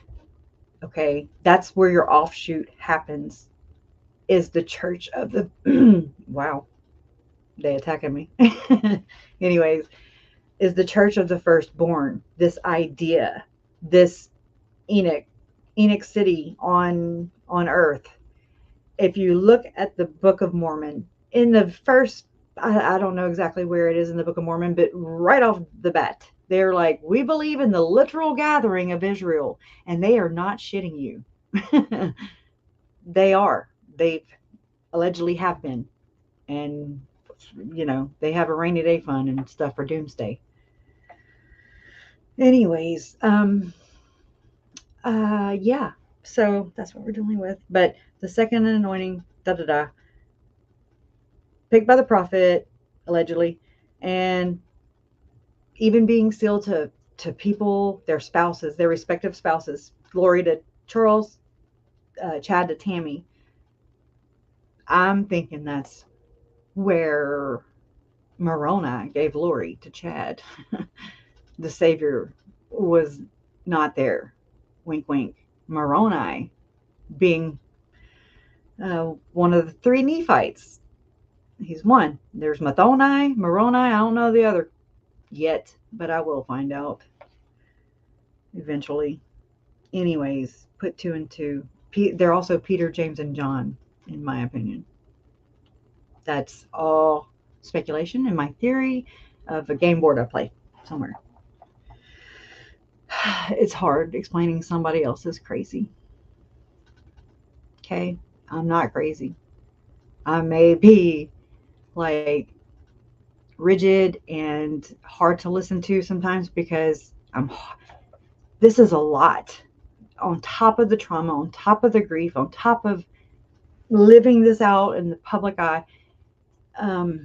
This is a lot. And so I understand I fall way short a lot of the times, but I know my shit. Underestimate me and that'll be fun, right? That's how I've always been. And not on purpose. It's just like, I don't care which way, anybody else is doing anything. I'm just like, okay, whatever. This is my way. It's not easy. It's difficult. It's a difficult process. All this stuff to understand it. Because I can talk ignorantly all the live long day, but what does that do? I didn't want to be ignorant anymore about it, so I learned about it. Thank God. And this has just been a fast track, basically. So it's just something hooey. I don't like it. It stinks. You don't do this. If you exalt people, this is what happens. Church, stop playing God. Anyways, let me get off that. That's easy to get turned off. Let me get to the good part. Okay. Under the heading of the crowning, and this is in quotes, crowning revelation of life, let me pull this up. Shit. I thought I already did. Oh, it's down here. Okay. Where'd it go? Or is it behind this window? Wow, there it is. My ears just started ringing. What is that a sign of? Somebody talking about me, right? The fullness. Okay, I have it right here. I don't think I can share it though because it's in this window. I'm not that smart. At least I can read it better than this paper. Okay. Yeah, I highlighted these, right? So, let me get down to where I'm at, which is page 6 of 8. Okay. Okay, under the heading of the crowning revelation of life, Elder McConkie speaks of obtaining a personal visitation of Christ. This is where Lori is not crazy, but yet she's being portrayed as crazy. She's not that kind of crazy. I don't know how else to say it. She took part in this. And part of that ritual is to say Jesus was there. Because, and you'll see, under the heading of the crowning revelation of life, quote unquote, Elder McConkie speaks of obtaining a personal visitation of Christ. There is a true doctrine on these points. It's actually titled Mormon Doctrine. I shit you not. That's where a lot of these terms come, like that I was going to share, but talked last time instead. There is a true doctrine on these points, a doctrine unknown to many and unknown to many and unbelieved by more. A doctrine that is spelled out as specifically and extensively in the revealed word as are any of the other great revealed truths. There is no need, this is bold, for uncertainty or misunderstanding. And surely, if the Lord reveals a doctrine, we should seek to learn its principles and strive to apply them in our lives. This doctrine is that mortal man, while in the flesh, has it in his power to see the Lord, to stand in his presence. This is one of their code phrases. To feel the nail marks in his hands and feet. That's code phrase. And to receive from him such blessings as are reserved for those only who will keep his commandments and who are qualified for that eternal life, which includes being in his presence forever. Let us at least sample the holy word and see what the Lord has promised as to seeing his face. Let me blow this up. Whoa, that is very blown up. Let us at least sample the holy word and see what the Lord has promised as to seeing his face and being in his presence while we are yet pilgrims. Another code word, and it goes somewhere, but I can't go there today. Far removed from our heavenly home. Bruce R. McConkie, A New Witness for the Articles of Faith. That's a book title. Salt Lake City Deseret Book, 1985, page 492. It is very interesting that Elder McConkie notes that this doctrine is either unknown or not believed. I saw Jesus. Do you believe me? Lori saw Jesus. Do you believe her? Okay. It's a good tactic. I'll tell you that. Clever. Devil. It is very interesting that Elder McConkie, or not believed. What is interesting is that this is the very definition of a mystery. Please pay attention here. It is either a grand mystery and not even visible, or if seen, it is not believed. Oh my God. What is also intriguing is that this is what Moroni accuses we, the latter-day Gentiles, of as well. it's kind of veering off topic, but it's not. You got to just, okay. And it goes into a scripture 13, Ether 4:13. Come unto me, O ye Gentiles, and I will show unto you the greater things, the knowledge which is hid up because of unbelief. You won't believe this.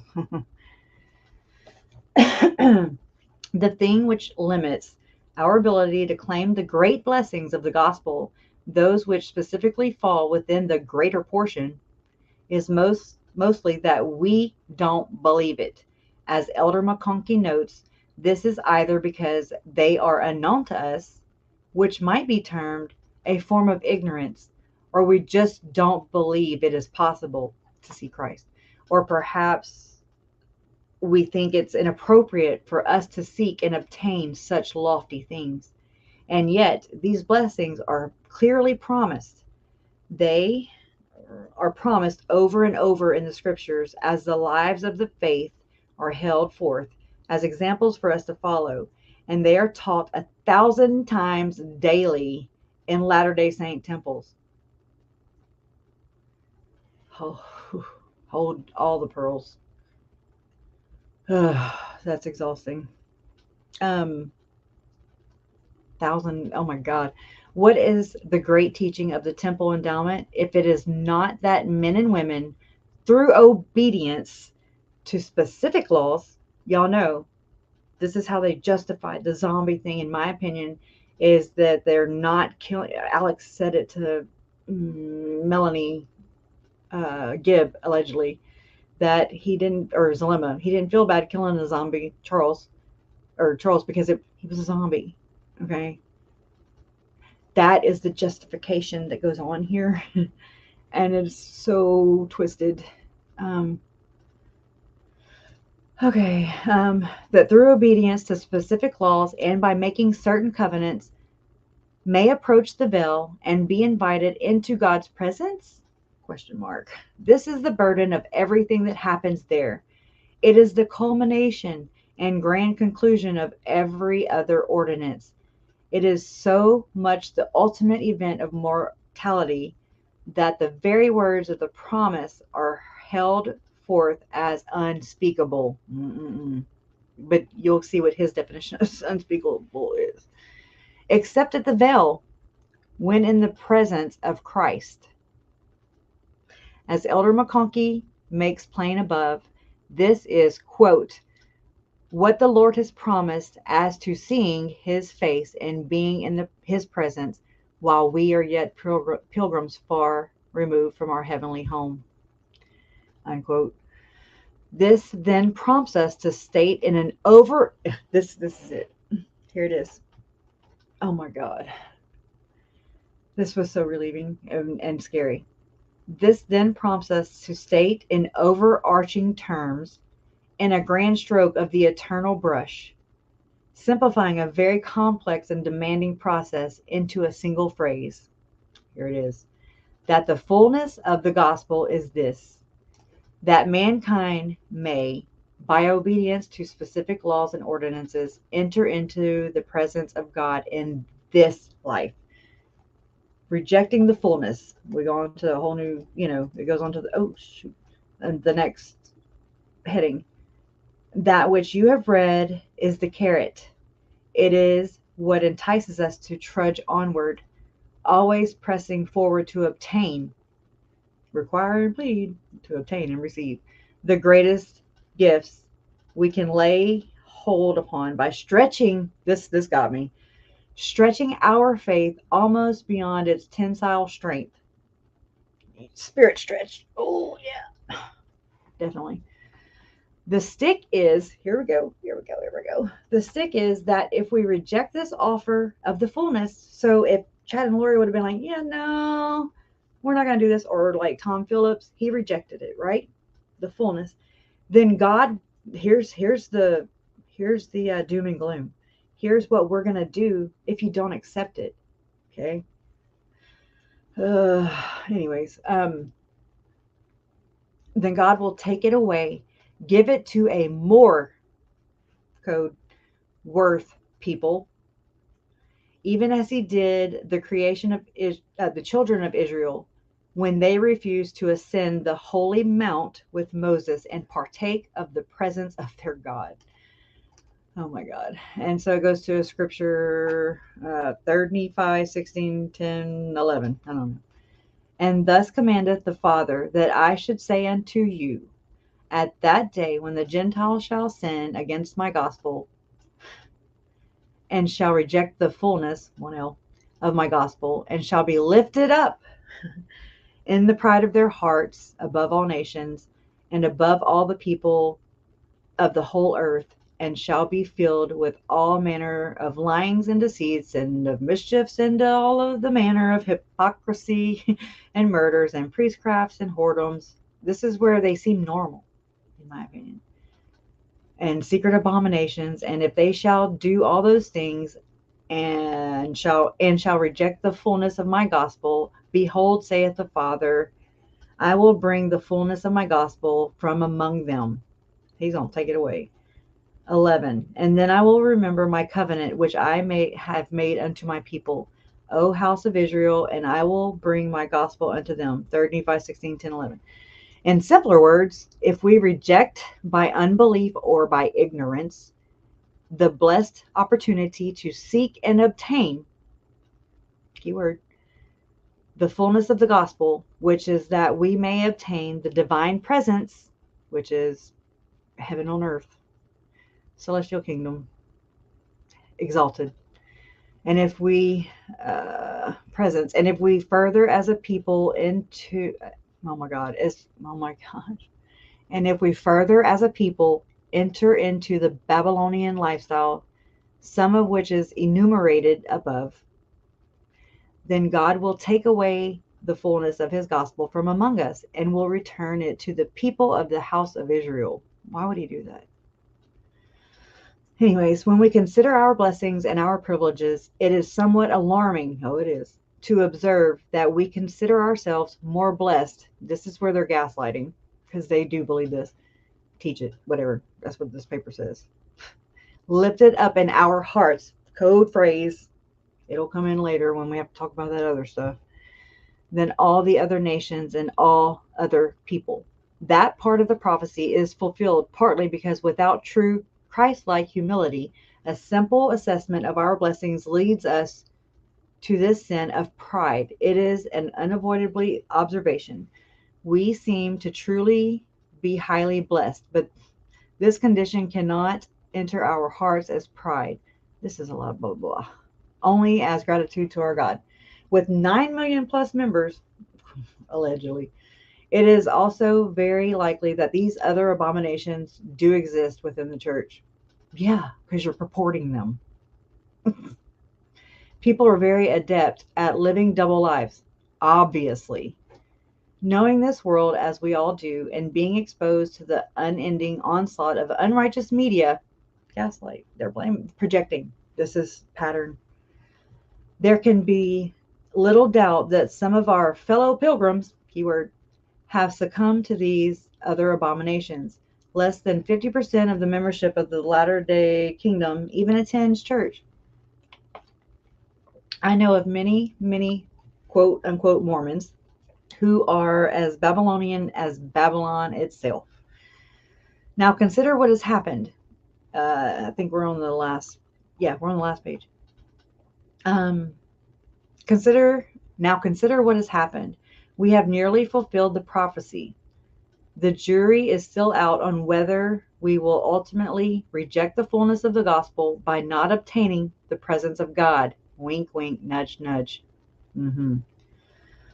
Oh, God.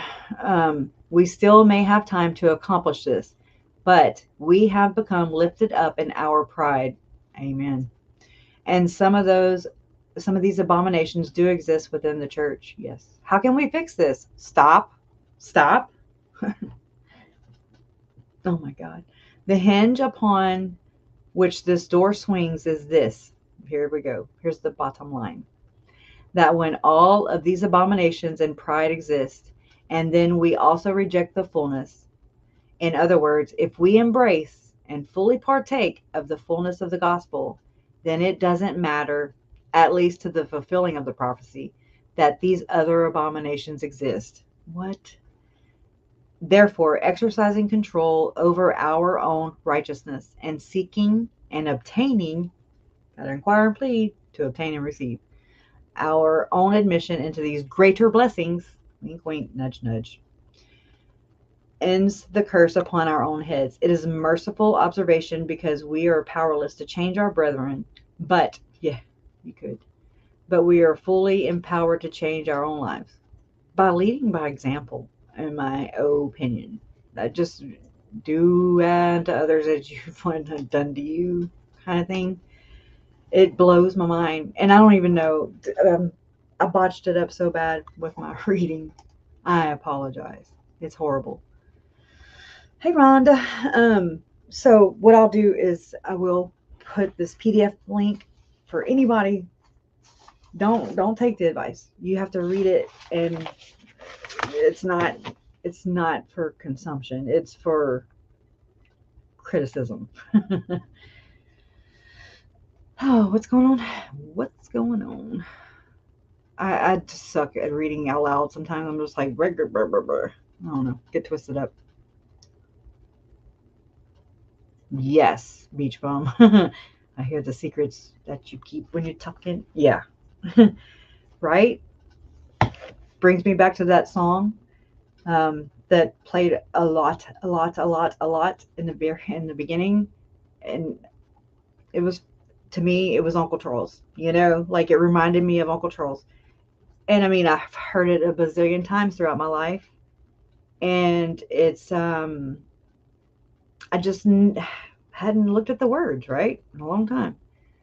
A lot of songs, I like the beat, But anyways, that's changed as I've gotten older. And thank you, Crochet and Baby. Thank you. Ugh, it's horrible. Anyways, it's very loud in my head. Oh, yeah. It just renders me speechless. It's like, hear no evil, see no evil, speak no evil. And it's like, everything's wanting to rebuke and shut down. So start twitching. But the song was Billy Idol, Eyes Without a Face. Go look at them words. Go watch that video. I was like, holy crap. Oh my God. And Another One Bites the Dust. That's the other one. A lot. It played a lot in my head. I mean, like, it just wouldn't stop. And so I'd be like, oh my God, let me go look these lyrics up. Let me go look up Buffalo Soldier from Bob Marley. Read the lyrics, and I was like, oh, okay. Crazy. But it rings true. But Billy Idol, Eyes Without a Face, Lori to a T. I was like, damn. Nailed it. Yeah.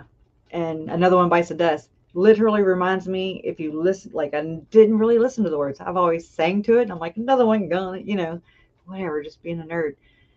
But thank y'all. But just, I didn't take them in, so I looked up the lyrics, and I was like, oh, that's Uncle Charles walking into the damn house, and the shots ring out, through the door, and out of the doorway, the bullets rip. Oh my God. I started counting the shots. I was like, another one bites the dust, another one. Try to see how many damn victims we have. Right. It was a crazy, crazy time. I don't hear song lyrics right either. I haven't listened to music in so long. I listen to podcasts and religious stuff. Not my religious stuff. Not my religious stuff. Other people's religious stuff. So I guess that's what got me to, oh, thank you. That's what got me to look at this subjectively, to kind of look at it and just, see what's going on in the Book of Mormon land. And I know now. I have a very good idea. I'm not saying I know everything. It's impossible. It's ignorant to say or think. But I know enough. I know enough that you can't bullshit a bullshitter. I know that much. And knowledge is power. I know that the stuff I have learned hasn't been great or positive or good or Christ-like at all. I know that much. That's from my own well-formed, well-researched decision, and I got it all from their websites. You know, so there's that, and it all ties back to one source, and it's not the Bible. It is different. The Book of Mormon is different than the Bible because they translated it correctly, allegedly. So, you know, the proof is in the, I don't want to say that, the pudding. But anyways, it's nuts. I don't know. I wish there was. I would like it to, because attention, high profile cases going on right now. I would feel better if it were not so, if it was out, if the secrets were out, you know, I would feel protected. I would feel more safe. I'll say more safe, more sure. Wink, wink. Because this sucks. This sucks. This is like the worst of the worst possible case scenario ever. I say ever. Let me not do that. But anyways, it's such a, y'all see the predicament I have felt like I've been in, and maybe it's just me just being super duper careful. You know, I don't want to die. I don't want any of my family members, other family members, to be murdered. 3 are gone. So tell me that I'm being unrealistic and I'm being dramatic, because I'm not. 3 are gone. My mom was on the list. You know, you can't fix crazy either, you know. Read.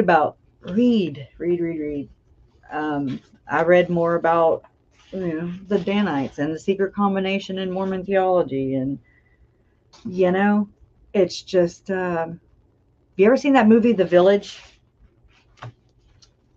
Yeah, it's like that, but on a massive scale. I have every screenshot, VC, every single, and I back it up. I don't know why. I instinctively did that. Screenshots from everywhere. That's why I run out of space all the time. Thank you, Sand Willow. Yay. I don't think we'll ever finish. But we're definitely a lot further than we were back, you know, at the starting line. Oh, thank you, Ron. I'm my own worst critic, you know. It's like, I'll criticize me so you don't have to. I know. I've got to get better at not doing that. More confident. And it comes down to safety. It comes down to shunning, you know. Definitely I'm not the favorite, you know, and that's fine. I'm not here for that, you know. I'm here for justice through understanding, just like you. I'm here to make sense of something that does not make any effing sense and never will on any planet or any earth life. It will never make sense because it's all supposed to be subjective and just for like a moral guy, you know, moral, that's how I see it. And, you know, everybody else might see it differently. Yeah, Q and crime. Yeah, those books, boy, they're gold. Not worth the gold, but they're gold. Because, and that's another thing I plan on showing you guys. It's not, Chad and Lori were not an independent cult. There you go. They were not independent. They were not. I don't know how to put that. Yeah. They do have a hard on for end times. I've seen so many comments, just conversations, that either pertain to or don't pertain to this. I always read the comments. That's where it's at. That's the heart of the story. People aren't, they're keyboard warriors, and I mean, it's very easy to hide behind the keyboard, right? So they're able to kind of talk about these things that they're being suppressed from, I would say, from their religious foundation. And that's a problem also, because people sense that. That's that gut feeling that they get, in my opinion. That's how I see it. Members, who are dedicated to that church and worshiping the church, and not and infallible men. I'm sorry, fallible, right? Yes, you have. You have. Thank you so much, Carrie. But yeah, all these things, I see that now, and I wish I had known a little more then, but then, it wouldn't have been how it's supposed to be, I guess. I don't know. Who knows? Yes, you have, Carrie. Thank you. It's been a lot of more of, at first I was like, what can I say? What do I say? How do I say has been more of the predicament. How do I say this? Because I picture people that I do love who are of that faith, who probably see me as the boogeyman now. And that really does suck. We're humanity. That's how this is supposed to work. That's how it is in my head, at least. And if I'm wrong, please let me know, constructively. I'm all about it. But not looking out for your neighbor, your brother, being your brother's keeper, not looking out for these children, not looking out for Charles and Tammy, because you're kind of involved in it, and, you might get embarrassed, but you know what? Don't do that. Listen to your gut. If it feels wrong, then it is wrong, probably. Anything that is done in secret, we don't like when Judge Boyce goes to the chambers, right? Secret. Or we're like, no. So I have trust issues. I'm straight up about it. I do. With the scrubbing bubbles and everything disappearing, and I'm like, what? That's why I screenshot right there. But I call it breadcrumbs, because whenever I found out about the pings with Alex, during Chad's preliminary hearing, I went and turned every damn location service on my phone everywhere. I was like, I'm going to ping. I'm going to ping. I might die, but my phone is going to ping everywhere. So we'll at least have a last known location or something. I ain't playing. Homie, don't play. But anyways, yes. Hershey and Bammy. Yes. Yep. All right. Well, I love y'all. God, I'm so sorry. I feel better, if that counts for anything. It's like, yeah, it feels good, but I don't get comfortable.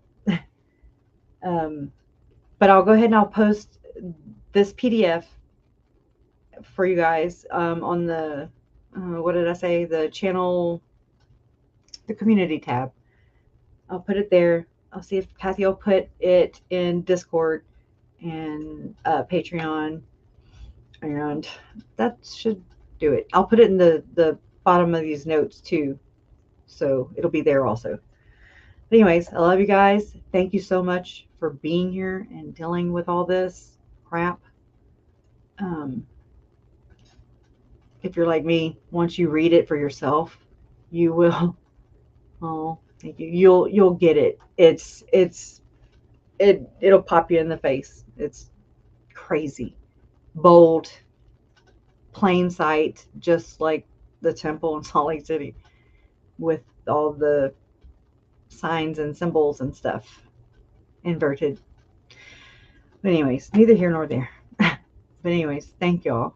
Thank you for the super chats. Thank you for your advocacy. Thank you for doing this justice through understanding with me, alongside me and everybody here. This is our community, and I love you guys. And I wouldn't be here without you guys. And I appreciate that. And so this is for Tylee and JJ and Charles, Tammy, and Joe, and Brandon. Poor thing. But I love you guys. Love always wins. It has to. It freaking has to. Thank you. I'll see you guys soon. Love you.